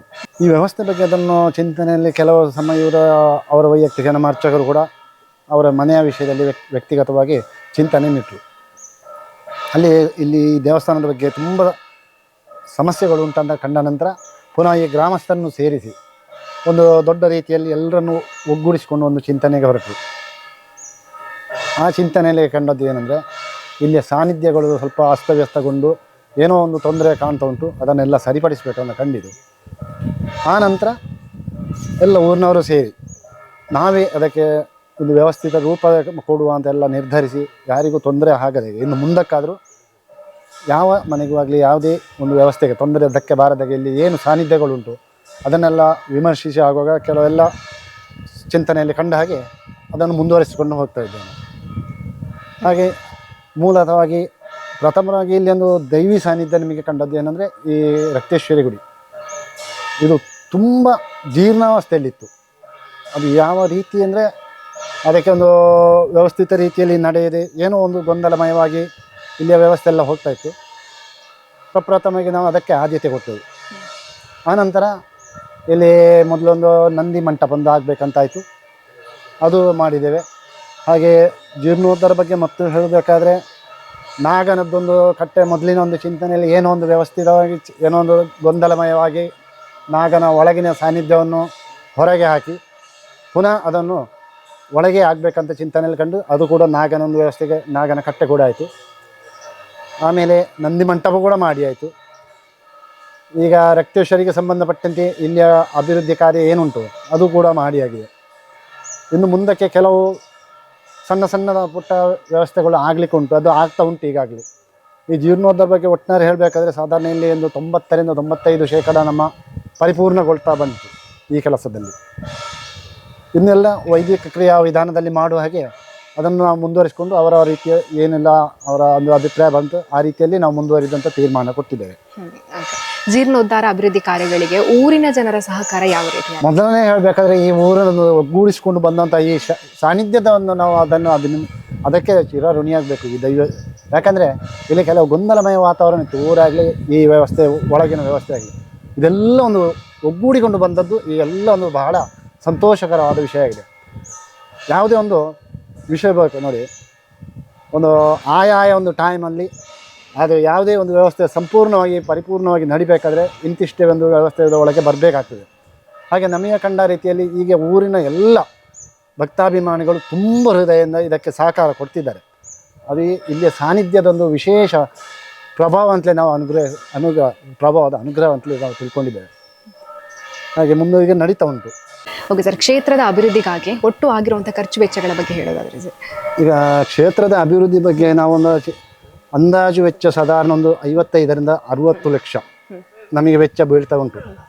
ಆದರೆ ಇಲ್ಲಿ ಊರಿನವರು ತುಂಬ ದಾನಿಗಳು ಕೂಡ ಕೊಟ್ಟಿದ್ದಾರೆ. ಸ್ವಲ್ಪ ಈಗ ಇನ್ನೂ ಕೂಡ ನಮಗೆ ಈ ಜೀರ್ಣೋದ್ಧಾರಕ್ಕಾಗಿ ಒಂದು ಹೆಚ್ಚು ಕಡಿಮೆ 30 ಲಕ್ಷ 35 ಲಕ್ಷ ನಿರೀಕ್ಷೆಯಲ್ಲಿ ಇದ್ದೇವೆ. ಅಷ್ಟು ಬೇಕಾಗ್ತದೆ ನಮಗೆ. ಹಾಗೆ ಎಲ್ಲ ಊರ ಮತ್ತು ಪರವೂರ ಭಕ್ತಾಭಿಮಾನಿ ನಾವೀಗ ಅದನ್ನೊಂದು ವಿನಂತಿಸ್ತಾ ಇದ್ದೇವೆ. ಹಾಗೆ ಇದೆಲ್ಲ ವ್ಯವಸ್ಥಿತವಾಗಿ ಒಂದು ನಡೀಲಿಕ್ಕೆ ನಿಮಗೆ ಬಹಳ ಅನುಕೂಲ ಮಾಡಿ ಕೊಡಬೇಕು ಅಂತ ತುಂಬ ಜನರ ಭರವಸೆ ಕೊಟ್ಟಿದ್ದಾರೆ. ಅದು ಆಗ್ಬೋದು ಅಂತ ನಮಗೆ ಕೂಡ ಭರವಸೆ ಉಂಟು ಈಗ. ಸರ್, ಹಾಗೆ ಕ್ಷೇತ್ರಕ್ಕೆ ಬರ್ತಾ ಇರಬೇಕಾಗಿ ಕಾಣುವಂಥದ್ದು ಮೆಟ್ಟಿಲು ಸರ್, ತುಂಬಾ ಸುಂದರವಾಗಿ ಮಾಡಿದ್ದಾರೆ. ಅದ್ರ ಬಗ್ಗೆ ಹೇಳಿ ಸರ್, ನೋಡಿ ಎಷ್ಟಾಗಿದೆ? ಈಗ ನಮಗೆ ಇಲ್ಲಿ ಪ್ರಧಾನವಾಗಿ ಒಂದು ದೇವಸ್ಥಾನಕ್ಕೆ ಒಂದು ನಮಗೆ ಎದುರು ಕಾಣುವಂಥದ್ದು ಒಂದು ಮೆಟ್ಟಿಲಿನ ವ್ಯವಸ್ಥೆ. ಈ ಮೆಟ್ಟಿಲು ನಮ್ಮ ಪುತ್ತೂರಿನ ಶಾಸಕರಾದ ಅಶೋಕ್ ರೈ ಅವರು ಅವರ ಮುತುವರ್ಜಿಯಲ್ಲಿ ಸ್ವತಃ ಅವರೇ ನಿಂತು ಮಾಡಿಸಿದ್ದಾರೆ. ಇದು ನಮ್ಮ ಒಂದು ಭಾಗ್ಯ ಅಂತ ಹೇಳಬೇಕು ನಾವು. ಈ ಮೆಟ್ಟಿಲಿನಲ್ಲಿ ಒಂದು ಅವರು ಎಲ್ಲ ಖರ್ಚನ್ನು ಅವರೇ ಕೊಡುವುದಾಗಿ ನಮಗೆ ಭರವಸೆ ಕೊಟ್ಟಿದ್ದಾರೆ. ಹಾಗೆ ಮಾಡ್ತಾ ಇದ್ದಾರೆ ಅವರು. ಅದು ನಮ್ಮದೊಂದು ನಿಜವಾಗಿ ನಾವು ಅದನ್ನು ನಿರೀಕ್ಷಿಸಿರಲಿಲ್ಲ. ಅದು ಇಲ್ಲಿಯ ಒಂದು ದೇವರ ಸಾನ್ನಿಧ್ಯದ ಪ್ರಭಾವ ಅಂತಲೇ ನಾವು ನಿರೀಕ್ಷಿಸಿದ್ವಿ. ಯಾಕಂದರೆ ಈ ಮೆಟ್ಟಿಲಿಗೆ ಸಾಧಾರಣ ಒಂದು 8 ಲಕ್ಷದಂದಾಜು ವೆಚ್ಚ ಆಗ್ತಾ ಉಂಟೀಗ. ಹಾಗೆ ಅದನ್ನು ಸಂಪೂರ್ಣ ಅವರೇ ನಿಭಾಯಿಸಿ ನಮಗೊಂದು ಬಹಳ ಉಪಕಾರ ಮಾಡಿದ್ದಾರೆ. ಅದನ್ನು ನಾವು ಎಂದೂ ಮರೆಯಾದಂತಹ ಒಂದು ಕೆಲಸಕ್ಕೆ ಮಾಡಿ ಕೊಟ್ಟಿದ್ದಾರೆ ಅವರಿಗೆ. ಓಕೆ ಸರ್, ಇವಾಗ ₹1 ಕೊಟ್ಟರೆ ಕೂಡ ಅದು ಲೆಕ್ಕ ಅಂತಾನೆ ಬರುತ್ತೆ. ಯಾಕಂತ ಹೇಳಿದ್ರೆ ಅವರು ಮನಸ್ಸಿಂದ ಕೊಟ್ಟಿರ್ತಾರೆ, ಭಕ್ತಿಯಿಂದ ಕೊಟ್ಟಿರ್ತಾರೆ. ಹಾಗಾಗಿ ದೊಡ್ಡ ಮಟ್ಟದಲ್ಲಿ ದಾನವನ್ನ ನೀಡಿದಂತಹ ದಾನಿಗಳನ್ನ ಈ ಹೊತ್ತಿಗೆ ನೆನಪು ಮಾಡ್ಕೊಂಡು ಹೇಳೋದಾದ್ರೆ ಈಗ ನಮಗೆ ಬಂದ ಇದರಲ್ಲಿ ಸಾಧಾರಣ ಹೆಚ್ಚು ಕಡಿಮೆ ದಾನಿಗಳಂದ್ರೆ ನಮಗೆ ಇಲ್ಲಿ ಪತಿಮಾಳ ತಿಮ್ಮಪ್ಪ ಗೌಡರು ಒಬ್ರು ಕೊಟ್ಟಿದ್ದಾರೆ, ಇಲ್ಲಿ ಹತ್ತಿರ ನೆರೆಕರೆಯವರು. ಮತ್ತೆ ಪ್ರಥಮವಾಗಿ ಇವರೇ ನಮ್ಮ ಅಶೋಕರನ್ನ. ಆಮೇಲೆ ಇಲ್ಲಿ ಈಗ ಸುಧಾರ ಅಂತ ಇಲ್ಲಿ ಮುಕ್ತೇಶ್ವರರಾಗಿದ್ದಾರೆ, ಅವರು ಕೊಟ್ಟಿದ್ದಾರೆ. ಆಮೇಲೆ ನಮ್ಮ ದೊಡ್ಡ ಗೋಪಾಲ, ನಾರಾಯಣ್ ಪೂಜಾರಿ ಮತ್ತು ಸೋಮಸುಂದರ್ ಇಲ್ಲಿ ನೆರೆಕರೆ ಈ ಆಸುಪಾಸಿನವರೆಲ್ಲ ತುಂಬ ವ್ಯವಸ್ಥೆಗೆ ಕೈ ಕೂಡಿಸಿದ್ದಾರೆ. ಹಾಗೆ ಇನ್ನೂ ಕೆಲವರು ಇದ್ದಾರೆ, ಹಾಗೆ ಹೆಸರು ಹೇಳಲಿಕ್ಕೆ ತುಂಬ ಇದ್ದಾರೆ ಇನ್ನು ಕೂಡ. ಅಂತೂ ಊರಿನ ಒಟ್ಟಾರೆ ಹೇಳ್ಬೇಕಾದ್ರೆ ಊರಿನವರೆಲ್ಲ ಕೊಟ್ಟಿದ್ದಾರೆ. ಹಾಗೆ ನಮ್ಮ ಬ್ರಹ್ಮಕಲಶ ಅಧ್ಯಕ್ಷರು ಕೂಡ, ಈಗ ಬ್ರಹ್ಮಕಲಶ ಸಮಿತಿ ಅಧ್ಯಕ್ಷರು ಕೂಡ ಅವರ ಕೈಯಾರೆ ಯಥಾನುಶಕ್ತಿ ಅಂದರೆ ಕೊಟ್ಟಿದ್ದಾರೆ, ತುಂಬ ಕೊಟ್ಟಿದ್ದಾರೆ ಅವರು ಕೂಡ. ಈ ಜೀರ್ಣೋದ್ಧಾರಕ್ಕೆ ಮೊದಲು ವಾಸ್ತು ತಜ್ಞರಾದ ನಮ್ಮ ಜಗನ್ನಿವಾಸರಾವ್ ಪುತ್ತೂರು ಇವರನ್ನು ಭೇಟಿ ಮಾಡಿ ಅವರ ಒಂದು ಸುಪರ್ದಿಯಲ್ಲಿ ಅದನ್ನು ಮುಂದುವರಿಸಿಕೊಂಡು ಹೋಗ್ತಾ ಇದ್ದೇವೆ. ಹಾಗೆ ಶಿಲ್ಪಿ ಪದ್ಮನಾಭಾಚಾರ್ಯ ಅಂತ ಅವರ ಹೆಸರನ್ನು ಅವರ ಮುಖಾಂತರ ಮಾಡಿಸ್ತಾ ಇದ್ದೇವೆ. ಒಳ್ಳೆ ವ್ಯವಸ್ಥಿತವಾಗಿ ಅವರು ಮಾಡಿಕೊಡ್ತಾ ಇದ್ದಾರೆ. ಕ್ಲಪ್ತ ಸಮಯಕ್ಕೆ ನಮಗೆ 2 ವರ್ಷ ಆಯಿತು ಸ್ಟಾರ್ಟ್ ಆಗಿ ಈಗ ಸಾಧಾರಣ 2 ವರ್ಷ ಆಯಿತು. ಬ್ರಹ್ಮಕಲಶ ಈಗ ಬರುವ ಏಪ್ರಿಲ್ 7ರಿಂದ 12ರವರೆಗೆ ದಿನಾಂಕ ನಿಗದಿಪಡಿಸಿದೆ. ಓಕೆ ಸರ್, ದೇವರ ಶುಭ ಕಾರ್ಯವನ್ನ ಮಾಡ್ತಾ ಇರುವಂತದ್ದು. ಹಾಗಾಗಿ ದೇವರ ಅನುಗ್ರಹ ಸದಾ ನಿಮ್ಮ ಮೇಲೆ ಇರಲಿ ಅಂತ ನಾವು ಆಶಿಸ್ತೀವಿ. Thank you sir. ಬ್ರಹ್ಮಕಲಶೋತ್ಸವ ಸಮಿತಿಯ ಅಧ್ಯಕ್ಷರಾಗಿರುವಂತಹ ನೇಮಿ ಚಂದ್ರಗೌಡ ಮುದ್ಯ ಸರ್ ಇದ್ದಾರೆ, ಬನ್ನಿ ಮಾತಾಡಿಸೋಣ. ನಮಸ್ತೆ ಸರ್, ಹೇಗಿದ್ದೀರಾ ಸರ್? ಆರಾಮಾಗಿದ್ದೀರಾ? ಯಾವುದೇ ಪುಣ್ಯಕ್ಷೇತ್ರದ ಅಭಿವೃದ್ಧಿ ಕಾರ್ಯದಲ್ಲಿ ನಾವು ಕೂಡ ಕೈ ಜೋಡಿಸ್ತೇವೆ. ಅದು ಕೂಡ ಬ್ರಹ್ಮಕಲಶೋತ್ಸವ ಅಂದ್ರೆ ಅಧ್ಯಕ್ಷರಾಗಿದ್ದೀನಿ ಅಂತ ಹೇಳಿದ್ರೆ ಯೋಗ ಭಾಗ್ಯ ಎರಡೂ ಕೂಡ ಒದಗಿ ಬರಬೇಕು ಅನ್ನುವಂಥದ್ದು, ದೇವರ ಸಂಪೂರ್ಣ ಅನುಗ್ರಹ ಇರಬೇಕು ಅನ್ನುವಂಥದ್ದು, ಇವೆಲ್ಲವೂ ಇದ್ದ ಕಾರಣ ಇವಾಗ ನೀವು ಅಧ್ಯಕ್ಷರಾಗಿರುವಂಥದ್ದು ಸರ್. ಹಾಗಾಗಿ ನಾಡ್ದು ನಡೆಯುವಂತ ಬ್ರಹ್ಮಕಲಶೋತ್ಸವದ ಸಂಭ್ರಮ ಹೇಗಿರುತ್ತೆ ಅನ್ನೋದನ್ನ ಹೇಳೋದಾದ್ರೆ ಸರ್. ಏಪ್ರಿಲ್ 7ರಿಂದ 12ರವರೆಗೆ ನಡೆಯುವಂಥ ಬ್ರಹ್ಮಕಲಶೋತ್ಸವ ಮತ್ತು 13ಕ್ಕೆ ನಡೆಯುವಂಥ ದೈವದ ನೇಮೋತ್ಸವದ ಸಿದ್ಧತೆಯಲ್ಲಿ ನಾವೆಲ್ಲರೂ ಕೂಡ ಇದ್ದೇವೆ. ಎಲ್ಲರನ್ನೂ ಕೂಡ ನಾನು ಬಹಳ ಪ್ರೀತಿಯಿಂದ ಈ ಕಾರ್ಯಕ್ರಮಕ್ಕೆ ಸ್ವಾಗತಿಸ್ತಾ ಇದ್ದೇನೆ. ಇದೊಂದು ರೀತಿಯ ವಿಶಿಷ್ಟವಾದಂಥ ದೈವ ಯೋಗ ನಮಗೆ ಬಂದಿರುವಂಥದ್ದು. ಊರವರ ಅಪೇಕ್ಷೆಯ ಮೇರೆಗೆ ನಾನು ಈ ಜವಾಬ್ದಾರಿಯನ್ನು ಹೊತ್ತುಕೊಂಡಿದ್ದೇನೆ. ಆದರೆ ಎಲ್ಲರೂ ಕೂಡ ನನ್ನ ಜೊತೆಯಲ್ಲಿ ಪೂರ್ಣ ಪ್ರಮಾಣದಲ್ಲಿ ಸಹಕರಿಸ್ತಾ ಇರುವಂಥದ್ದು ನನ್ನ ಪಾಲಿನ ಸೌಭಾಗ್ಯ ಅಂತ ನಾನು ಹೇಳಿಕೊಳ್ತಾ ಇದ್ದೇನೆ. ಬ್ರಹ್ಮಕಲಶೋತ್ಸವದ ದೃಷ್ಟಿಯಿಂದ ನಾವು ಊರಿನ ಜನರನ್ನು ಒಗ್ಗೂಡಿಸುವ ದೃಷ್ಟಿಯಿಂದ ಮತ್ತು ಎಲ್ಲರ ಪಾಲುಗಾರಿಕೆಯು ಕೂಡ ಪೂರ್ಣ ಪ್ರಮಾಣದಲ್ಲಿ ಇರಬೇಕು ಅನ್ನುವ ಕಾರಣಕ್ಕಾಗಿ ಸುಮಾರು 32 ಬಯಲುವಾರು ಸಮಿತಿಗಳನ್ನು ನಿರ್ಮಾಣ ಮಾಡಿ ಆ ಬಯಲುವಾರು ಸಮಿತಿಗಳ ಮೂಲಕ ಪ್ರತಿ ಮನೆಗೂ ಕೂಡ ಶ್ರೀ ಪಂಚಲಿಂಗೇಶ್ವರ ದೇವರನ್ನು ತೆಗೆದುಕೊಂಡು ಹೋಗಿ ಅಲ್ಲಿ ಮನೆ ಮುಂದೆ ದೇವರನ್ನು ಇರಿಸಿ ಭಜನೆಯನ್ನು ನಡೆಸಿ ಎಲ್ಲ ಮನೆಯವರಿಗೂ ಕೂಡ ದೇವರ ಅನುಗ್ರಹ ದಯವನ್ನು ದರ್ಶನವನ್ನು ಒದಗಿಸಿಕೊಡುವಂಥ ಕೆಲಸವನ್ನು ಮಾಡಿದ್ದೇವೆ.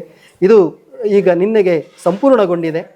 ಹಾಗೆ ಪ್ರತಿಯೊಂದು ಮನೆಯವರು ಕೂಡ ಇದರಿಂದ ಬಹಳ ಸಂತುಷ್ಟರಾಗಿದ್ದಾರೆ, ಪುನೀತರಾಗಿದ್ದಾರೆ. ಈ ಕಾರ್ಯಕ್ರಮದಲ್ಲಿ ಎಲ್ಲ ರೀತಿಯಿಂದಲೂ ಕೂಡ ಪಾಲ್ಗೊಳ್ಳುವುದಕ್ಕೆ ಇದು ಬಹಳ ದೊಡ್ಡ ಪ್ರಮಾಣದಲ್ಲಿ ಸಹಕಾರಿಯಾಗಿದೆ. ಹಾಗೆ ಬೇರೆ ಬೇರೆ ಕೆಲಸ ಕಾರ್ಯಗಳ ಜವಾಬ್ದಾರಿ ನಿಷ್ಠೆಯಿಂದಲೂ ಕೂಡ ನಾವು ಸುಮಾರು 30 ಸಮಿತಿಗಳನ್ನು ಇದಕ್ಕೆ ಮಾಡಿಕೊಂಡಿದ್ದೇವೆ. ಕಾರ್ಯಕ್ರಮ ದೃಷ್ಟಿಯಿಂದ ಸಮಿತಿಗಳು ಇವೆಯೇ ಹೊರತು ಪ್ರತಿಯೊಬ್ಬರೂ ಕೂಡ ಎಲ್ಲವೂ ದೇವರ ಕೆಲಸ ಅನ್ನುವ ರೀತಿಯಲ್ಲಿ ತನ್ನ ಸಮಿತಿಗೆ ಮಾತ್ರ ಸೀಮಿತವಾಗಿರದೆ ಎಲ್ಲ ಜವಾಬ್ದಾರಿಗಳನ್ನು ಕೂಡ ಅವರು ವಹಿಸಿಕೊಳ್ತಾ ಇರುವಂಥದ್ದು ಇಲ್ಲಿಯ ಒಂದು ವಿಶೇಷ. ಹಾಗೆ ಪರವೂರವರು ಕೂಡ ನಮ್ಮ ಜೊತೆಯಲ್ಲಿ ಸೇರಿಕೊಳ್ತಾ ಇದ್ದಾರೆ. ಬಹಳ ಹಿಂದಿನಿಂದಲೂ ಕೂಡ ಪರವೂರ ಜನರಿಗೆ ಇದೊಂದು ಬಹಳ ಕಾರಣಿಕದ ಕ್ಷೇತ್ರವಾಗಿ ಆಗಿರೋದರಿಂದ ಬೇರೆ ಬೇರೆ ಸಂದರ್ಭಗಳಲ್ಲಿ ಈ ದೇವರ ದರ್ಶನದಿಂದ ಅವರ ಅನೇಕ ರೀತಿಯ ಸಂಕಟಗಳು ನಿವಾರಣೆಯಾಗಿರುವಂಥದ್ದು. ಹಾಗಾಗಿ ಸ್ವಯಂ ಪ್ರೇರಿತರಾಗಿ ಪರವೂರ ಜನರು ಇಲ್ಲಿ ಬರ್ತಾ ಇದ್ದಾರೆ. ವಿಶೇಷವಾಗಿ MB ಸದಾಶಿವರವರು ಸುಳ್ಯದಿಂದ ಸಂಪಾಜಿ ಅಲ್ಲಿಯ ದೇವಸ್ಥಾನದ ಬ್ರಹ್ಮಕಲಶೋತ್ಸವದ ಅಧ್ಯಕ್ಷರವರು, ಅವರೂ ಕೂಡ ವಿಶೇಷವಾಗಿ ನಮ್ಮ ಜೊತೆಗೆ ಇದ್ದಾರೆ. ಹಾಗೆ ಶ್ರೀ ಜಗನ್ನಾಥ ಚೌಟ ಬದಿಗುಡ್ಡೆ ಇವರು ಧಾರ್ಮಿಕ ದತ್ತಿ ಇಲಾಖೆಯ ಸದಸ್ಯರು. ಇವರು ನಮ್ಮ ಜೊತೆಗೆ ಇದ್ದು ಪೂರ್ಣ ಪ್ರಮಾಣದ ಸಹಕಾರವನ್ನು ನಮ್ಮ ಜೊತೆಯಲ್ಲಿ ನೀಡ್ತಾ ಇದ್ದಾರೆ. ಊರಿನವರ ಹಾಗೆ ನಾವು ಕರೆದಾಗೆಲ್ಲ ಬಂದು ನಮಗೆ ಬೆಂಬಲವಾಗಿ ನಿಂತಿರುವಂಥದ್ದು ನಮ್ಮ ಸೌಭಾಗ್ಯ. ಹಾಗೆ ಸ್ಥಳೀಯ ಶಾಸಕರು ಅವರೂ ಕೂಡ ಬಿಡುವಿದ್ದಾಗಲೆಲ್ಲ ನಮ್ಮ ಜೊತೆಗೆ ಇದ್ದು ಬೇರೆ ಬೇರೆ ರೀತಿಯ ಸಲಹೆ ಸೂಚನೆಗಳನ್ನು ಅವರು ನೀಡ್ತಾ ಇದ್ದಾರೆ. ನಾಳೆಯೂ ಕೂಡ ಇಲ್ಲಿ ಬಂದು ಅವರು ಸಹಕಾರವನ್ನು ನೀಡಲಿಕ್ಕಿದ್ದಾರೆ. ಹೀಗೆ ಪರವೂರ ಮಹನೀಯರು ತುಂಬ ಹೃದಯದಿಂದ ಬಹಳ ಒಳ್ಳೆಯ ಮನಸ್ಸಿನಿಂದ ನಮ್ಮ ಜೊತೆಗಿದ್ದು ಈ ಕಾರ್ಯಕ್ರಮವನ್ನು ಯಶಸ್ವಿಗೊಳಿಸಿದ್ದಾರೆ. ಹಾಗೆ ನಾವು ಮತ್ತೊಮ್ಮೆ ಇಡೀ ಸಮಿತಿ ಬ್ರಹ್ಮಕಲಶೋತ್ಸವ ಮತ್ತು ಜೀರ್ಣೋದ್ಧಾರ ಎರಡೂ ಸಮಿತಿಯ ವತಿಯಿಂದ ಪರವೂರ ಮಹನೀಯರ ಸಹಕಾರವನ್ನು ನಾವು ಈ ಮೂಲಕ ಕೋರಿಕೊಳ್ತಾ ಇದ್ದೇವೆ. ಓಕೆ ಸರ್, ಜೀರ್ಣೋದ್ಧಾರದ ಅಭಿವೃದ್ಧಿ ಕಾರ್ಯಗಳು 2 ವರ್ಷದಿಂದ ನಡೀತಾ ಬರ್ತಾ ಇರುವಂಥದ್ದು. ಆದರೆ ಈಗ ಬ್ರಹ್ಮಕಲಶೋತ್ಸವ ಹತ್ರ ಬರ್ತಾ ಇದೆ ಅಂತ ಹೇಳಿದಾಗ ಊರಿನವರ ಸಹಕಾರದ ಮೂಲಕ ಚಪ್ಪರ ಆಗಿರ್ಬೋದು, ಪ್ರಚಾರ ಮಾಡುವಂಥದ್ದಾಗಿರ್ಬೋದು, ಇವೆಲ್ಲ ಹೇಗೆ ನಡೀತಾ ಇದೆ ಅದ್ರ ಬಗ್ಗೆ? ಚಪ್ಪರ ಮತ್ತು ಪ್ರಚಾರ ಸಮಿತಿಯವರು ಈಗಾಗಲೇ ಅವರು ತಮ್ಮ ಕೆಲಸ ಕಾರ್ಯಗಳಲ್ಲಿ ತೊಡಗಿಸಿಕೊಂಡಿದ್ದಾರೆ. ಚಪ್ಪರ ಸಮಿತಿಯವರು ಇಲ್ಲಿ ಈಗಲೇ ದೇವಸ್ಥಾನದ ವಠಾರದಲ್ಲಿ ಇವತ್ತು ಚಪ್ಪರದ ಮುಹೂರ್ತವೂ ಕೂಡ ನಡೆದಿದ್ದು ಇವತ್ತು ಚಪ್ಪರದ ಕೆಲಸ ಪ್ರಾರಂಭ ಆಗ್ತಾ ಇದೆ. ಇದರ ಪೂರ್ವ ತಯಾರಿ ಸಾಕಷ್ಟು ಒಂದು ವಾರದ ಹಿಂದಿನಿಂದಲೇ ಇದ್ದು ರಾತ್ರಿ ಹಗಲೆನ್ನದೇ ಜನರು ಸ್ವಯಂ ಪ್ರೇರಿತರಾಗಿ ಸ್ವಯಂ ಸೇವಕರಾಗಿ ಬಂದು ಚಪ್ಪರಕ್ಕೆ ಬೇಕಾಗುವಂಥ ಎಲ್ಲ ಸಲಕರಣೆಗಳನ್ನು ಸಿದ್ಧ ಮಾಡಿ, ಹಾಗೆ ಪ್ರಚಾರ ಸಮಿತಿಯವರು ಕೂಡ ಬೇರೆ ಬೇರೆ ಜನರನ್ನು ಸಂಪರ್ಕಿಸಿ ಪ್ರಚಾರವನ್ನು ಮಾಡುವುದಲ್ಲದೆ ಹೊರೆ ಕಾಣಿಕೆ ಇನ್ನಿತರ ವಿಚಾರಗಳಲ್ಲೂ ಕೂಡ ಸ್ಥಳೀಯ ಸುತ್ತಮುತ್ತಲಿನ ಎಲ್ಲ ದೇವಸ್ಥಾನಗಳು, ಭಜನಾ ಮಂದಿರಗಳು, ಬೇರೆ ಬೇರೆ ರೀತಿಯ ಸಂಘ ಸಂಸ್ಥೆಗಳನ್ನು ಭೇಟಿಯಾಗಿ ಕಾರ್ಯಕ್ರಮದ ಬಗ್ಗೆ ಮಾಹಿತಿಯನ್ನು ನೀಡಿ ಅವರೆಲ್ಲರ ಸಹಕಾರವನ್ನು ಪಡೆದುಕೊಳ್ತಾ ಇದ್ದಾರೆ. ಓಕೆ ಸರ್, ಬ್ರಹ್ಮಕಲಶೋತ್ಸವದಲ್ಲಿ ಎಷ್ಟು ಜನ ಭಾಗಿಯಾಗಬಹುದು ಅನ್ನುವಂಥ ನಿರೀಕ್ಷೆ ಇದೆ? ಈ ದೇವಸ್ಥಾನದ ಬೇರೆ ಬೇರೆ ಕಾರ್ಯಕ್ರಮಗಳು, ಅದು ಗಣೇಶೋತ್ಸವ ಇರ್ಬೋದು ಅಥವಾ ಇನ್ನಿತರ ಯಾವುದೇ ಕಾರ್ಯಕ್ರಮಗಳಲ್ಲಿ ಸಾಮಾನ್ಯವಾಗಿ 2,000ಕ್ಕಿಂತಲೂ ಹೆಚ್ಚು ಜನ ಸೇರ್ತಾ ಇದ್ರು.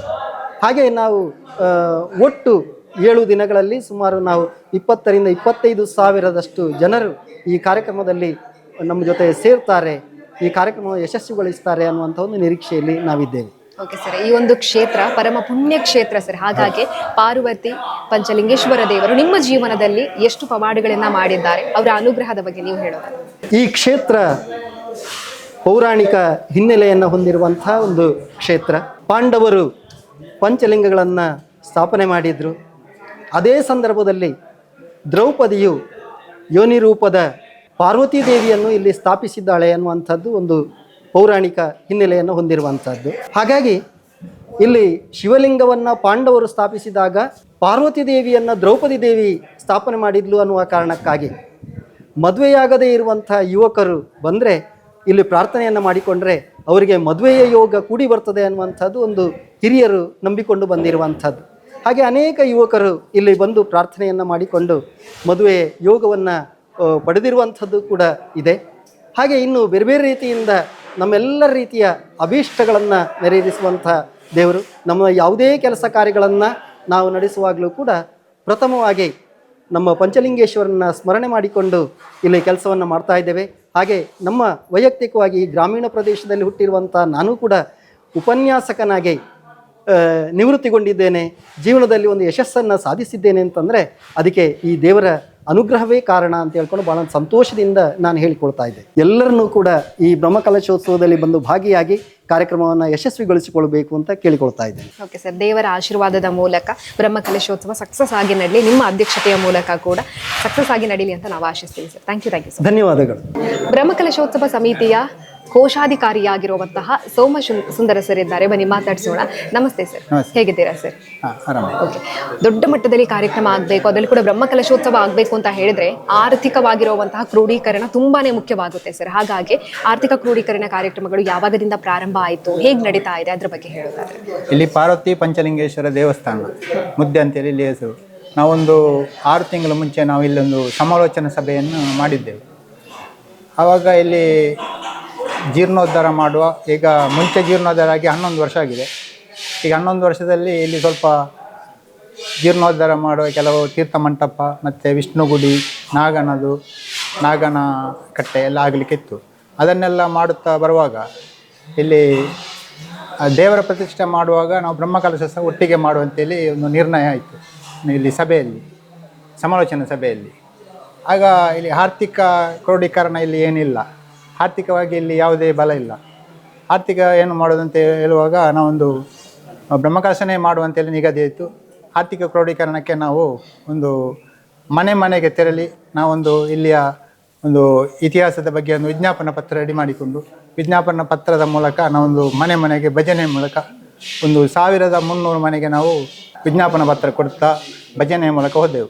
ಅಲ್ಲಿ ನಮಗೆ ಸಾಧಾರಣ ಒಂದು 20 ಲಕ್ಷ ಸಾಧಾರಣ ನಮಗೆ ಕ್ರೋಢೀಕರಣವಾಯಿತು. ನಮಗೆ ಮೂಲ ಅದೇ ಇದಂದರೆ ಸಿ-ಗ್ರೇಡ್ ದೇವಸ್ಥಾನ ಆಗಿರುವುದರಿಂದ ಇಲ್ಲಿ ಆರ್ಥಿಕ ಮೂಲ ಯಾವುದೇ ಇಲ್ಲ ಇಲ್ಲಿ. ಆದ್ದರಿಂದ ಮತ್ತೆ ಎಲ್ಲ ಊರಿನವರೆಲ್ಲ ಭಾರಿ ನಮಗೆ ಸಹಕಾರವನ್ನು ಕೊಟ್ಟು ಇಲ್ಲಿ ಒಂದು 40 ಲಕ್ಷದವರೆಗೆ ಅಂದಾಜು ಒಂದು ಕೆಲವು ಜನ ಅನ್ನದಾನದ ವಾಗ್ದಾನ ಎಲ್ಲ ಮಾಡಿದ್ದಾರೆ. ಅದರಲ್ಲಿ ಒಂದು 5 ಲಕ್ಷ ಕ್ರೋಢೀಕರಣ ಆಗಿದೆ. ಮತ್ತು ಭಜನೆಯಲ್ಲಿ ಒಂದು 20 ಲಕ್ಷ ಕ್ರೋಢೀಕರಣ, ಹಾಗೆ ಒಂದು 40 ಲಕ್ಷದವರೆಗೆ ಕ್ರೋಢೀಕರಣ ಆಗಿದೆ. ಇನ್ನು ನಮ್ಮದು ಒಂದು ಅಂದಾಜು ಮೊತ್ತ 1 ಕೋಟಿಯ ಇದೆ, 1 ಕೋಟಿ ಇದೆ. ಇನ್ನು ಒಂದು 60 ಲಕ್ಷದ ನಿರೀಕ್ಷೆಯಲ್ಲಿ ನಾವಿದ್ದೇವೆ. ಇನ್ನು ಹೆಚ್ಚಿನ ಕೆಲಸಗಳಿಗೆ ಊರಿನವರ ಮತ್ತು ಇಲ್ಲಿ ಸಂಪನ್ಮೂಲ ವ್ಯಕ್ತಿಗಳನ್ನೆಲ್ಲ ನಮ್ಮ ಸಮಿತಿಯವರೆಲ್ಲ ಸಂಪರ್ಕ ಮಾಡಿಕೊಂಡು ಅವರಿಂದ ನಾವು ಊರಿನವರಿಂದ ನಾವು ನಿರೀಕ್ಷೆಯಲ್ಲಿದ್ದೇವೆ. ಆದ್ದರಿಂದ ಹೆಚ್ಚಿನ ರೀತಿಯಲ್ಲಿ ಊರಿನವರು ಮತ್ತು ಪರ ಊರಿನವರು ನಮಗೆ ಸಹಕಾರನೂ ಇತ್ತು. ಈ ಬ್ರಹ್ಮಕಲಶವನ್ನು ಯಶಸ್ವಿಯಾಗಿ ನೆರವೇರಿಸಿಕೊಡಲಿಕ್ಕೆ ಎಲ್ಲರೂ ಸಹಕರಿಸಬೇಕಾಗಿ ವಿನಂತಿ. Thank you. ಬ್ರಹ್ಮಕಲಶೋತ್ಸವ ಯಶಸ್ವಿಯಾಗಿ ನಡಿಬೇಕು ಅನ್ನುವಂಥ ಉದ್ದೇಶದಿಂದಾಗಿ ಕ್ಷೇತ್ರದಲ್ಲಿ ಎಲ್ಲಾ ರೀತಿಯಂತ ಕೆಲಸ ಕಾರ್ಯಗಳು ಕೂಡ ಭರದಿಂದ ಸಾಗ್ತಾ ಇರುವಂತದ್ದು. ಇಲ್ಲಿರುವಂತಹ ಊರಿನ ಭಕ್ತರು ಯಾವುದೇ ಫಲಾಪೇಕ್ಷೆಯನ್ನ ಬಯಸದೆ ದೇವರ ಸೇವೆ ಅನ್ನೋ ರೀತಿಯಾಗಿ ಇಲ್ಲಿ ನಿರಂತರವಾಗಿ ಕೆಲಸಗಳನ್ನ ಮಾಡ್ಕೊಂಡು ಬಂದಿದ್ದಾರೆ. ಈಗ ಚಪ್ಪರ ನಿರ್ಮಾಣ ಕಾರ್ಯ ಕೂಡ ನಡೀತಾ ಇದೆ. ಚಪ್ಪರ ನಿರ್ಮಾಣವನ್ನ ಮಾಡ್ತಾ ಇರುವಂತಹ ತಂಡ ನಮ್ಮ ಜೊತೆಗೆ ಇದೆ, ಮಾತಾಡಿಸ್ಬೇಕು ಯಾವಾಗದಿಂದ ಕೆಲಸ ಕಾರ್ಯಗಳು ಪ್ರಾರಂಭ ಆಗಿರುವಂತದ್ದು ಅಂತ. ನಮಸ್ತೆ ಸರ್, ನಿಮ್ಮ ಹೆಸರು ಸರ್? ಧನಂಜಯ. ಓಕೆ ಸರ್, ಬೆಳಗ್ಗಿನಿಂದ ಚಪ್ಪರ ನಿರ್ಮಾಣ ಕಾರ್ಯದಲ್ಲಿ ಬ್ಯುಸಿ ಆಗಿದ್ದೀರಾ, ಯಾವಾಗದಿಂದ ಪ್ರಾರಂಭ ಆಗಿದೆ ಅಂತ? ಶ್ರೀ ಮುದ್ದೆ ಪಂಚಲಿಂಗೇಶ್ವರ ದೇವರ ಈ ಒಂದು ಸನ್ನಿಧಿಯಲ್ಲಿ ಏಪ್ರಿಲ್ 7ರಿಂದ 13 ತನಕ ಬಹಳ ಒಂದು ವಿಜೃಂಭಣೆಯಿಂದ ಬ್ರಹ್ಮಕಲಶೋತ್ಸವ ನಡೀಲಿಕ್ಕಿದೆ. ಈ ಒಂದು ಕಾರ್ಯಕ್ರಮದಲ್ಲಿ ಊರಿನ ಎಲ್ಲ ಭಕ್ತಾಭಿಮಾನಿಗಳು ಈ ಒಂದು ಚಪ್ಪರ ಕಾರ್ಯಕ್ರಮದಲ್ಲಿ ಸುಮಾರು ಒಂದು 2.5-3 ತಿಂಗಳಿನಿಂದ ತಮ್ಮನ್ನು ತಾವು ತೊಡಗಿಸಿಕೊಂಡು ತಮ್ಮ ಮನೆಯ ಎಲ್ಲ ಕೆಲಸ ಕಾರ್ಯಗಳು ಬದಿಗಿಟ್ಟು ಈ ಒಂದು ದೇವರ ಸನ್ನಿಧಿಯಲ್ಲಿ ಬಂದು ದೇವರ ಒಂದು ಕಾರ್ಯಕ್ರಮದಲ್ಲಿ ಪಾಲ್ಗೊಳ್ಳಬೇಕೆಂದು ನಮ್ಮ ರುಕ್ಮೇಗೌಡ ಇವರ ಅಧ್ಯಕ್ಷತೆಯಲ್ಲಿ ಈ ತೇಜಸ್ ಮತ್ತು ನಮ್ಮ ಸದಾನಂದ ಇವರೆಲ್ಲ ಮುತ್ತುವರ್ಜಿಯಲ್ಲಿ ಭಾಳ ಒಂದು ವಿಜೃಂಭಣೆಯಿಂದ ನಡೆಯುತ್ತಿದೆ. ಓಕೆ ಸರ್, ಇವತ್ತು ಎಷ್ಟು ಜನ ಇದ್ದಾರೆ, ನಿರಂತರವಾಗಿ ಎಷ್ಟು ಜನ ಇರ್ತಾರೆ? ಇವತ್ತು ಸುಮಾರು ಚಪ್ಪರದಲ್ಲಿ ಅಲ್ಲಿ ಇಲ್ಲ ಅಂತೆಲ್ಲ ಕೆಲವೊಂದಿಲ್ಲ ಸಲಕರಣೆಗಳೆಲ್ಲ ಬೇಕಲ್ಲ, ಅದಕ್ಕಾಗಿ ಅಲ್ಲಿ ಕೆಲಸ ಮಾಡ್ತಿದ್ದಾರೆ. ಸುಮಾರು ಒಂದು 50-75 ಜನರೆಲ್ಲ ಇದ್ದಾರೆ. ಓಕೆ ಸರ್, ಚಪ್ಪರ ನಿರ್ಮಾಣ ಯಾವ ರೀತಿಯಾದಂತಹ ಒಂದು ವಿಶೇಷವಾಗಿ ನಡೆಯುತ್ತಾ ಹೇಗೆ ಅಂತ? ಊರಿನವರಿಗೆ ಸಾಕಂದು ಅವರು ತರ್ತಾರೆ, ಅದನ್ನು ನಾವು ಚಪ್ಪರದ ಮೂಲಕ ಮಾಡಿ ಒಂದು ಬ್ರಹ್ಮಕಲಶವನ್ನು ಯಶಸ್ವಿ ಮಾಡಬೇಕಂತ ಇದ್ದಾರೆ, ಮಾಡಲು ಎಲ್ಲ ಸೇರಿ. ಓಕೆ ಸರ್, ಹಾಗೇನೆ ಅನ್ನ ಸಂತರ್ಪಣೆ ಅನ್ನುವಂಥ ತೋಟದಲ್ಲಿ ನಡೆಯುತ್ತೆ ಅಂತ ಹೇಳಿದ್ರು, ಅಲ್ಲಿ ಯಾವ ರೀತಿಯಾಗಿ ನಿರ್ಮಾಣ ಆಗುತ್ತೆ ಅನ್ನುವಂಥದ್ದು?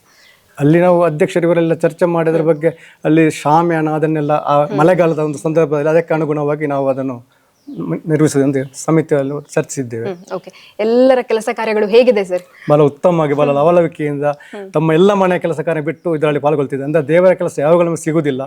12 ವರ್ಷಕ್ಕೊಮ್ಮೆ ಈ ಬ್ರಹ್ಮ ಕೆಲಸ ಎಲ್ಲ ಆಗುವುದು, ಅದರಲ್ಲಿ ತಾವು ದುಡಿದುಕೊಂಡು ಪುಣ್ಯ ಕಟ್ಟಿಕೊಳ್ಬೇಕೆಂಬುದು ಎಲ್ಲರ ಒಂದು ಆಸೆ. ರಾತ್ರಿ ಕೂಡ ಇಲ್ಲಿ ಕೆಲಸ ಬರದಿಂದ ಸಾಗ್ತಾ ಇತ್ತು. Okay, thank you sir. ಬ್ರಹ್ಮಕಲಶೋತ್ಸವ ಸಮಿತಿಯ ಸಂಚಾಲಕರಾಗಿರುವಂತಹ ಗೋಪಾಲ ಸರ್ ಇದ್ದಾರೆ, ಬನ್ನಿ ಮಾತಾಡ್ಸೋಣ. ನಮಸ್ತೆ ಸರ್. ನಮಸ್ತೆ ಮೇಡಮ್. ಬ್ರಹ್ಮಕಲಶೋತ್ಸವದ ಸಂಭ್ರಮ ಯಾವ ರೀತಿ ಆಗಿರುತ್ತೆ, ಊರಿನವರ ಸಹಕಾರ ಹೇಗಿದೆ ಅನ್ನೋದನ್ನ ಹೇಳಿ. ನೋಡಿ, ಇದು ಏಪ್ರಿಲ್ 7ರಿಂದ 12 ತನಕ ನಡುವ ಒಂದು ಊರ ಗ್ರಾಮ ದೇವರಿಗೆ ಬ್ರಹ್ಮಕಲಶೋತ್ಸವ. ಇದು ಎಲ್ಲ ನಮ್ಮ ಈ ಏಜಿನವರಿಗೆ ಒಂದು ಪುಣ್ಯದ ಕೆಲಸ ಅಂತ ಹೇಳ್ತೇವೆ. ಈಗ ಸುಮಾರು ಒಂದು 25 ಇದು ಕಾರ್ಯಕಾರಿ ಸಮಿತಿ ಮಾಡಿದ್ದೇವೆ. ಅದರಲ್ಲಿ ಈಗ ಪ್ರಧಾನವಾಗಿ ಇದು ನಮ್ಮೊಟ್ಟಿಗೆ ಇರುವುದು ಚಪ್ಪರ ಸಮಿತಿ ಅಧ್ಯಕ್ಷರು, ಸಂಚಾಲಕರು ರುಕ್ಮಣ್ಣ, ನಮ್ಮ ಈ ವಠಾರದ ಸಾಮ್ಯಾನದ ಒಂದು ಓನರ್ ಅವರು. ಅದೇ ರೀತಿ ಕಳೆದ 10 ವರ್ಷ ಮುಂಚೆ ಬ್ರಹ್ಮಕಲಶ ಆಯಿತು, ಅಲ್ಲಿ ಚಪ್ಪರ ಸಮಿತಿಯ ಒಬ್ಬ ಸಂಚಾಲಕರಾದಂಥ ಸದಾನಂದವರು ಇದ್ದಾರೆ. ಯಾಕೆಂದರೆ ನಮಗೆ ಪುಣ್ಯ 2ನೇ ಬ್ರಹ್ಮಕಲಶಕ್ಕೆ ಈ ಎಲ್ಲ ಇಲ್ಲಿ ಇದ್ದವರಿಗೆ ಎಲ್ಲ ಅವಕಾಶ ಸಿಕ್ಕಿದ್ದು, 2ನೇ ಅವಕಾಶ ಸಿಕ್ಕಿದ್ದು.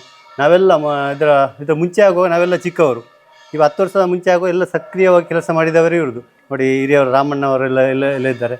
ಹೋದ 10 ವರ್ಷ ಮುಂಚೆ ಇದ್ದ ವರ್ಷ. ಯಾಕೆಂದರೆ ಪ್ರತಿದಿನ ರಾತ್ರಿ ಒಂದು 20-25 ಜನ ಸಂಜೆ 5:30ಯಿಂದ ರಾತ್ರಿ 10-11 ಗಂಟೆ ತನಕ ಪ್ರತಿದಿನ ಕೆಲಸ. ಸುಮಾರು ಒಂದು 2 ತಿಂಗಳಾಯ್ತಲ್ಲ ಅಧ್ಯಕ್ಷರೇ, 2 ತಿಂಗಳು ಆಯಿತು ಸ್ಟಾರ್ಟ್ ಆಗಿ. ಈಗ ಇವತ್ತು ನೋಡಿ 50-70 ಜನ ಇದ್ದಾರೆ, ಎಲ್ಲ ಬೇರೆ ಬೇರೆ ಕಡೆಯಲ್ಲಿ ಕೆಲಸ ಮಾಡ್ತೀವಿ. ಚಪ್ಪರ ಈಗ ಅಂದರೆ ಇಲ್ಲಿ ಜಾಗದ ಸಮಸ್ಯೆ ಈ ವಠಾರದಲ್ಲಿ. ಯಾಕಂದರೆ ಇದು ಗ್ರಾಮೀಣ ಪ್ರದೇಶದ ಒಂದು ನಮ್ಮ ಬಜತ್ತೂರು ಗ್ರಾಮದ ಕೇಂದ್ರ ಬಿಂದು ಮುದ್ಯ, ಅದೇ ಮಧ್ಯ ಅಂತ, ಅದಕ್ಕೆ ಮುದ್ಯ ಅಂತ ಹೆಸರು ಇದಾಗಿದೆ. ಆ ಮಧ್ಯ, ಈ ಗ್ರಾಮದ ಮಧ್ಯದಲ್ಲಿರುವ ಈ ಮುದ್ಯ ದೇವಸ್ಥಾನದಲ್ಲಿ ಜಾಗದ ಸಮಸ್ಯೆ ಇದೆ. ಅದಕ್ಕೆ ಇನ್ನು ಖಾಸಗಿಯವರೊಬ್ಬರು ಜಾಗದಲ್ಲಿ ಅನ್ನದಾನ ಮಾಡುವಂತಿದೆ. ಅದು ಅನ್ನದಾನದ ಇನ್ನೊಂದು 2 ದಿನದಲ್ಲಿ ಆಗ ಅಲ್ಲಿ ಚಪ್ಪರವ ಸಾಮ್ಯಾನವ ಅಲ್ಲ ಶೀಟ್ ಆಗುವುದಂತ. ಯಾಕಂದರೆ ಮಳೆಯ ಈ ಪ್ರಕೃತಿ ಇದು ಮಳೆಯ ಇದು ಅನುಗುಣ ನೋಡಿ ನಾವು ಮುಂದಿನ ಕಾರ್ಯಕ್ರಮ ಮಾಡ್ತೇವೆ. ಆದರೆ ಈ ದೇವಸ್ಥಾನ ವಠಾರದಲ್ಲಿ ತಟ್ಟಿಯ ಮಡಲಿನ ಪ್ರಾಕೃತಿಕವಾಗಿ ಮಡಲಿನ ಇದು ತಟ್ಟಿಯನ್ನು ಇದು ಮಾಡಿ ಪ್ರತಿ ಮನೆಯಿಂದ 4 ದನ ಸಿಗುತ್ತೆ ತಟ್ಟಿಯನ್ನು. ಆಗ ತಾನೇ ನಮ್ಮ ಪಡುಪು ಜಾತ್ರೋತ್ಸವ ಕೊಟ್ಟಿದ್ದಾರೆ, ಇನ್ನು ಪುನಃ ಕೊಡ್ತಾರೆ. ತಟ್ಟಿಯ ಮೂಲಕ ಮಾಡೋದನ್ನು ತೀರ್ಮಾನ ಆಗಿದೆ. ಪ್ರತಿಯೊಂದು ನೋಡಿ ಎಲ್ಲ ಇಲ್ಲಿ ಇರುವವರೆಲ್ಲ ಪ್ರಗತಿಪರ ಕೃಷಿಕರು. ಯಾಕಂದರೆ ನಮ್ಮದು ದೇವರಿಗೆ 12 ವರ್ಷಕ್ಕೊಮ್ಮೆ ನಮ್ಮ ಸಿಗುವ ಯೋಗ ಅಂತ ಹೇಳಿ ಎಲ್ಲರೂ ತನ್ನ ಮನೆಯ ತುಂಬ ಕೃಷಿಕರು ಗೊತ್ತುಂಟಲ್ಲ, ಕೃಷಿ ಆದರೆ ಅವರ ವೈಯಕ್ತಿಕ ಹೈನುಗಾರಿಕೆ ಎಲ್ಲ ಕೆಲಸ ಇರ್ತದೆ. ಅದನ್ನೆಲ್ಲ ಬಿಟ್ಟು ನಮ್ಮ ದೇವರ ಕಾರ್ಯಕ್ರಮ ಆಗಬೇಕು, ದೇವರ ಪ್ರಸನ್ನರಾದರೆ ಇದು ಗ್ರಾಮ ಇದು ಅಭಿವೃದ್ಧಿ ಆಗ್ತದೆ ಎಂಬ ಒಂದೇ ಒಂದು ಉದ್ದೇಶದಿಂದ ಇದೆಲ್ಲ ಗ್ರಾಮಸ್ಥರು ಹೆಚ್ಚಿನ ಸಂಖ್ಯೆಯಲ್ಲಿ ಸೇರಿ ಯಾವುದೇ ಒಂದು ಅಧ್ಯಕ್ಷರು ಈಗ ಚಪ್ಪರ ಸಮಿತಿ ಅಧ್ಯಕ್ಷರು ಫೋನ್ ಮಾಡಿದರೆ ಎಲ್ಲ ಎಷ್ಟು ಜನ ಬೇಕು ಅಷ್ಟು ಜನ ಬೇಕು, ಎಲ್ಲ ಪೂರ್ವ ಸಿದ್ಧತೆಗೆ ಎಲ್ಲ ರೆಡಿ ಇದ್ದಾರೆ. ಓಕೆ ಸರ್, ಜಾತ್ರೋತ್ಸವ ಅನ್ನುವಂಥದ್ದು ಪ್ರತಿ ವರ್ಷ ಆಗ್ತಾ ಇರುತ್ತೆ. ಬಟ್ ಬ್ರಹ್ಮಕಲಶೋತ್ಸವ ಅಂತ ಹೇಳಿದಾಗ ಅದು 12 ವರ್ಷಗಳಿಗೆ ಒಮ್ಮೆ ಆಗುವಂಥದ್ದು. ಹಾಗಾಗಿ ಯಾವ ರೀತಿಯಾದಂಥ ವಿಶೇಷತೆಗಳು ಈ ವರ್ಷ ಇರುತ್ತೆ ಅಂತ? ವಿಶೇಷ ಅಂತ ಹೇಳಿದ್ರೆ ಎಲ್ಲೆಲ್ಲ ರಸ್ತೆ ಬದಿ ಅಲಂಕಾರ. ಈಗ ಈ ಕಡೆ ಕಾಂಚನ ಮತ್ತು ಪೆರಿಯಾಡಕ ಈ ಕಡೆಯಿಂದ ಬರುವವರಿಗೆ ಅಲ್ಲೊಂದು ಮಂಜಿಪಾಳ ಅಂತ ಇದೆ, ಅಲ್ಲೊಂದು ಗ್ರಾಮಸ್ಥರು ಸೇರಿ ದೊಡ್ಡ ಮಟ್ಟದ ಒಂದು ಇದು ದ್ವಾರ ಮಾಡ್ತಾ ಇದ್ದಾರೆ. ಇದೇ ರಾಷ್ಟ್ರೀಯ ಹೆದ್ದಾರಿ 75 ರಾಷ್ಟ್ರೀಯ ಹೆದ್ದಾರಿ ಅಲ್ಲಿಂದ ಇದೆ ಸಂಪರ್ಕ ರಸ್ತೆ, ಅಲ್ಲಿ ಗ್ರಾಮಸ್ಥರು ಸೇರಿ ದ್ವಾರ ಒಂದು 4 ರಸ್ತೆ ಇದಕ್ಕೆ ಸೇರ್ತದೆ. ಈ ಗ್ರಾಮದ ಮಧ್ಯೆ ಇರೋದ್ರಿಂದ ಅಲ್ಲೆಲ್ಲ ಈ ದ್ವಾರ ಪ್ರಾಕೃತಿಕವಾಗಿ ರೆಡಿ. ಯಾಕಂದರೆ ದುಡ್ಡು ಕೊಟ್ಟು ಮಾಡೋದಲ್ಲ, ಊರಿನವರು ಸೇರಿ ಮಾಡ್ತಾ ಇದ್ದಾರೆ. ಹಾಗೂ ಈ ಇದರಲ್ಲಿ ಹೇಗೆ ಅಂತ ಹೇಳಿದ್ರೆ ಗ್ರಾಮದಲ್ಲಿ ಹೊರಗಿಂದ ಈಗ ದೊಡ್ಡ ದೊಡ್ಡ ಬ್ರಹ್ಮಗಳು ಸಾಕುವುದಾದರೆ ಬೇರೆಯಿಂದ ದುಡ್ಡು ಕೊಟ್ಟು ಎಲ್ಲ ತರಿಸ್ತಾರೆ. ಆದರೆ ನಮ್ಮದೆಲ್ಲ ತೀರ್ಮಾನ ಹೇಗೆ ಅಂದರೆ ಗ್ರಾಮೀಣ ಪ್ರದೇಶದ ಮಕ್ಕಳ ಪ್ರತಿಭೆಯನ್ನು ಮಾತ್ರ ನಮ್ಮ ಗ್ರಾಮದಲ್ಲಿ ತೋರಿಸಬೇಕು ಎಂಬ ಉದ್ದೇಶದಿಂದ ಭಜನೆ, ಭರತನಾಟ್ಯ, ಸಂಗೀತ ಹಾಗೂ ನಾಟಕಗಳು ಎಲ್ಲ ಗ್ರಾಮಸ್ಥರಿಗೆ ಗ್ರಾಮ ದೇವಸ್ಥಾನ, ಗ್ರಾಮದ ದುಡ್ಡೇ, ಗ್ರಾಮದ ಮಕ್ಕಳ ಕಾರ್ಯಕ್ರಮ ಗ್ರಾಮದಲ್ಲೇ ಆಗಬೇಕಂತ ಎಲ್ಲರೊಂದು ಆಸೆ. ಆದ್ದರಿಂದ ದೊಡ್ಡ ಕೋಟ್ಯಾಧಿಪತಿಗಳನ್ನ ಯಾರನ್ನು ನಾವು ಸಂಪರ್ಕಿಸಿಲ್ಲ. ಪ್ರತಿಯೊಬ್ಬರು ಈ ಎಲ್ಲ ಪ್ರತಿ ಮನೆ ಒಂದು 500-600 1,000 ಗಿಡ ಇರುವ ಅಡಿಕೆ ಗಿಡ ಇರುವ ಒಂದು ಸಾಮಾನ್ಯ ವರ್ಗದವರೆಲ್ಲ ಇರುವುದು. ಪ್ರತಿ ಮನೆಯಿಂದ ಎಲ್ಲ ಬ್ರಹ್ಮಕಲಶಕ್ಕೆ ಒಂದೊಂದು ಮನೆಗೆ ಇಷ್ಟ ಅಂತ ಮೊತ್ತ ಹಾಕ್ತಾರೆ. ಮೊತ್ತ. ಆದರೆ ಈ ಕ್ಷೇತ್ರದಲ್ಲಿ ಯಾವುದೇ ಮನೆಗೆ ಮೊತ್ತ ಅಂತ ಇಷ್ಟ ಅಂತ ಅವರು ಕೊಟ್ಟದ್ದು ಎಲ್ಲ ದೊಡ್ಡ ಮನಸ್ಸು ಮಾಡಿ ಕೊಡ್ತಾ ಇದ್ದಾರೆ. ಎಲ್ಲ 5,000, 10,000, ಲಕ್ಷ, 50,000 ಮೇಲೆ ಲಕ್ಷಗಟ್ಟಲೆ ಕೊಟ್ಟವರು ಸಹ ಇದ್ದಾರೆ. ಆದರೆ ಅವ್ರು ಮನಪೂರ್ವಕವಾಗಿ. ಆದರೆ ನಮ್ಮ ಜೀರ್ಣೋದ್ಧಾರ ಬ್ರಹ್ಮಕಲಶ ಸಮಿತಿಯವರದ್ದು ಒಂದು ತೀರ್ಮಾನ ಅಂದರೆ 100 ಕೊಟ್ಟವನು ಸಹ ಲಕ್ಷ ಕೊಟ್ಟವನಿಗೆ ಒಂದೇ ಗೌರವ ಕ್ಷೇತ್ರದಲ್ಲಿ ಅಂತ ನಾವೆಲ್ಲ ತೀರ್ಮಾನ ಮಾಡಿದ್ದೇವೆ. ಆದ್ದರಿಂದ ಇಂದು ಗ್ರಾಮೀಣ ಪ್ರದೇಶದ ಬ್ರಹ್ಮಕಲಶೋತ್ಸವ ಇದಕ್ಕೆ ಎಲ್ಲರೂ ಗ್ರಾಮಸ್ಥರು ಕೈ ಜೋಡಿಸಿ ಹಾಗೂ ಹೊರ ಊರಿನವರು ಇಲ್ಲಿಂದ ಮದುವೆ ಮಾಡಿ ಬೇರೆ ಕಡೆ ಕೊಟ್ಟವರು ಅದೆಲ್ಲ ಸಹಕರಿಸ್ತಾರೆ. ಇದನ್ನು ಯಶಸ್ವಿಯಾಗಿ ಸಹಕರಿಸಲು ಎಲ್ಲರೂ ಸಹಕರಿಸಬೇಕಂತ ಎಲ್ಲರ ಪರವಾಗಿ ನಾನು ವಿನಂತಿ ಮಾಡ್ತಿದ್ದೇನೆ. ಓಕೆ ಸರ್, ದೇವರ ಮೇಲಿನ ಭಕ್ತಿಯಿಂದಾಗಿ ದೇವರ ಸೇವೆಯಲ್ಲಿ ತೊಡಗಿಸಿಕೊಂಡಿದ್ದೀರಾ. ಊರವರೆಲ್ಲ ಸೇರಿಕೊಂಡು ದೇವರ ಆಶೀರ್ವಾದ ಎಲ್ಲರ ಮೇಲೆ ಕೂಡ ಇರಲಿ ಅಂತ ನಾವು ಆಶಿಸ್ತೀವಿ. Thank you. ಓಕೆ, ವಂದನೆಗಳು. ಬ್ರಹ್ಮಕಲಶೋತ್ಸವ ಸಮಿತಿಯ ಕಾರ್ಯದರ್ಶಿಯಾಗಿರುವಂತಹ ನಾರಾಯಣ ಪೂಜಾರಿ ಅವರಿದ್ದಾರೆ, ಬನ್ನಿ ಮಾತಾಡ್ಸೋಣ. ನಮಸ್ತೆ ಸರ್, ಹೇಗಿದ್ದೀರಾ ಸರ್? ಬ್ರಹ್ಮಕಲಶೋತ್ಸವಕ್ಕೆ ಎಲ್ಲ ರೀತಿಯ ಸಿದ್ಧತೆಗಳು ನಡೀತಾ ಇದೆ. ಕಾರ್ಯಕ್ರಮಗಳು ಯಾವುದಿದೆ ಅಂತ ಕೂಡ ಇದಕ್ಕಿಂತ ಮುಂಚೆ ನಾವು ತಿಳಿಸ್ಕೊಟ್ವಿ. ಅದರ ಜೊತೆಗೇನೆ ಇವಾಗ ಕೇಳೋದು ಅಂತ ಇದ್ರೆ, ಕ್ಷೇತ್ರದಲ್ಲಿ ನಿರಂತರವಾಗಿ ಯಾವೆಲ್ಲ ಕಾರ್ಯಕ್ರಮಗಳು ನಡ್ಕೊಂಡು ಬರ್ತಾ ಇದೆ ಇಲ್ಲಿ? ಪ್ರಥಮವಾಗಿ ಅಂದ್ರೆ ಈ ಕ್ಷೇತ್ರದ ಅಭಿವೃದ್ಧಿಗೋಸ್ಕರ ಇದೊಂದು ಹಳ್ಳಿಯಲ್ಲಿರುವಂಥ ದೇವಸ್ಥಾನ. ಇದಕ್ಕೆ ನಾವು ಎಲ್ಲ ಜನಗಳ ಸಂಪರ್ಕ ಕಡಿಮೆ ಇದ್ದ ಸಮಯದಲ್ಲಿ ಇಲ್ಲೆಲ್ಲ ಜನಗಳು ಸೇರಬೇಕು ಅನ್ನೋ ಉದ್ದೇಶದಿಂದ ಪ್ರಥಮವಾಗಿ ವರಮಹಾಲಕ್ಷ್ಮಿ ವ್ರತಾಚರಣೆ ಒಂದು ಪೂಜಾ ಕಾರ್ಯಕ್ರಮ ಇಲ್ಲಿ ಧರ್ಮಸ್ಥಳ ಗ್ರಾಮ ಯೋಜನೆ ಮುಖಾಂತರ ಪ್ರಾರಂಭ ಆಯಿತು. ನಂತರ ಈ ದೇವಸ್ಥಾನ ಜೀರ್ಣಾವಸ್ಥೆಯಲ್ಲಿ ಇರುವಂಥ ಸಂದರ್ಭದಲ್ಲಿ ಮತ್ತಷ್ಟು ಜನಗಳನ್ನು ಈ ಥರ ಕರ್ತರಬೇಕು, ಬರಬೇಕು, ದೇವಸ್ಥಾನ ಅಭಿವೃದ್ಧಿ ಆಗಬೇಕು ಅನ್ನೋ ಉದ್ದೇಶದಿಂದ ಪ್ರಥಮವಾಗಿ ಸಾರ್ವಜನಿಕ ಸತ್ಯನಾರಾಯಣ ಪೂಜೆ ಅನ್ನೋದನ್ನು ಪ್ರಾರಂಭಿಸಿದ್ದೇವೆ. ಅದಕ್ಕೂ ಜನಗಳ ಸಂಪೂರ್ಣ ಸಹಕಾರ ನಮಗೆ ಸಿಕ್ಕಿ ಎಲ್ಲ ಒಂದು ಪ್ರಥಮ ವರ್ಷವೇ ದೇವಸ್ಥಾನವನ್ನು ಜೀರ್ಣೋದ್ಧಾರ ಮಾಡಬೇಕು. ಈಗಲ್ಲ, ಮೊದಲಿನ ಜೀರ್ಣೋದ್ಧಾರ. ಆ ಸಮಯದಲ್ಲೂ ಕೂಡ ನನಗೆ ಈ ದೇವಸ್ಥಾನದ ಜೀರ್ಣೋದ್ಧಾರ ಸಮಿತಿಯಲ್ಲಿ ಖಜಾಂಜಿಯಾಗಿ ಕೆಲಸ ಮಾಡುವಂಥ ಒಂದು ಇದು ನನಗೆ ಒದಗಿದೆ. ಆವಾಗ ನಾವು ಎಲ್ಲ ಇವರು ರಾಧಾಕೃಷ್ಣ ಕೊಯ್ಚಾರ್ ಅವರು, ಹಾಗೆ ಧನ್ಯಕುಮಾರ್ ರೈ ಮತ್ತು ಗಣ್ಯರೆಲ್ಲ ತುಂಬ ಜನ ಇದ್ದರು. ಎಲ್ಲ ಸೇರಿಕೊಂಡು ಆ ಸಂದರ್ಭದಲ್ಲಿ ನಾವು ಬ್ರಹ್ಮಕಲಶ ತುಂಬ ವಿಜೃಂಭಣೆಯಿಂದ ನಡೆಯಿತು. ನಂತರ ಮತ್ತು ನಮಗೆ ಆವಾಗಲೇ ಈ ಸತ್ಯನಾರಾಯಣ ಪೂಜಾ ಸಮಿತಿಯ ನಂತರ ಸಾರ್ವಜನಿಕ ಗಣೇಶೋತ್ಸವ ಅದು ಕೂಡ ಈಗ ಸಾಧಾರಣ 12 ವರ್ಷ ಆಯಿತು. ಭಾರಿ ವಿಜೃಂಭಣೆಯಿಂದ ನಡೀತಾ ಇದೆ. ಮತ್ತು ಇಲ್ಲಿ ಕಾರ್ತಿಕ ಪೌರ್ಣಮಿ ಹುಣ್ಣಿಮೆ ಇಲ್ಲಿ ವನಭೋಜನ ಅಂತ ನಡೀತದೆ ಈ ಕ್ಷೇತ್ರದಲ್ಲಿ. ಇಲ್ಲಿ ಈ ದೇವಸ್ಥಾನದ ಒಳಾಂಗಣದಲ್ಲಿ ಎಲ್ಲ ಬ್ರಾಹ್ಮಣರು ಸೇರಿ ಊಟ ಮಾಡುವಂಥ ಒಂದು ಇದ್ರೆ ಆ ದಿವಸ ಒಂದು ಇಲ್ಲಿ ಅಂದರೆ ಯಾರು ಊಟ ಮಾಡೋದಿಲ್ಲ. ಆ ದಿವಸ ಇಲ್ಲಿ ಒಂದು ದೊಡ್ಡ ನೆಲ್ಲಿಯ ಮರ, ಈ ಸರಿ ಒಂದು ಗಾಳಿ ಇಲ್ಲದ್ ಬಿದ್ದೋಗಿದೆ, ಇಲ್ಲಾಂದ್ರೆ ಇತಿಹಾಸ ಪೂರ್ವದ ಒಂದು ನೆಲ್ಲಿಯ ಮರ, ಭಾರಿ ಈ ಗಾತ್ರದ ನೆಲ್ಲಿ ಮರ ಇಲ್ಲಿ ಕಾಣ್ಲಿಕ್ಕಿಲ್ಲ ಅಂತ ದೇವಸ್ಥಾನ, ಭಾರಿ ಹಿನ್ನೆಲೆ ಇರುವಂಥ ಒಂದು ದೇವಸ್ಥಾನ ಇದು. ಹಾಗೆ ಇಲ್ಲಿ ಈಗ ಅದೇ ವರಮಹಾಲಕ್ಷ್ಮಿ, ಸತ್ಯನಾರಾಯಣ ಪೂಜೆ, ಸಾರ್ವಜನಿಕ ಗಣೇಶೋತ್ಸವ, ಹೀಗೆ ಮತ್ತೆ ಮೊದಲು ಇಲ್ಲಿ ಭಜನೆ, ಇಲ್ಲಿ ನಿರಂತರ ಭಜನೆ ನಡೀತಾ ಇರ್ತದೆ. ಊರವರೆಲ್ಲ ಸೇರಿಕೊಂಡು ಭಜನೆ ನಡೆಸ್ತಾ ಇರ್ತೇವೆ.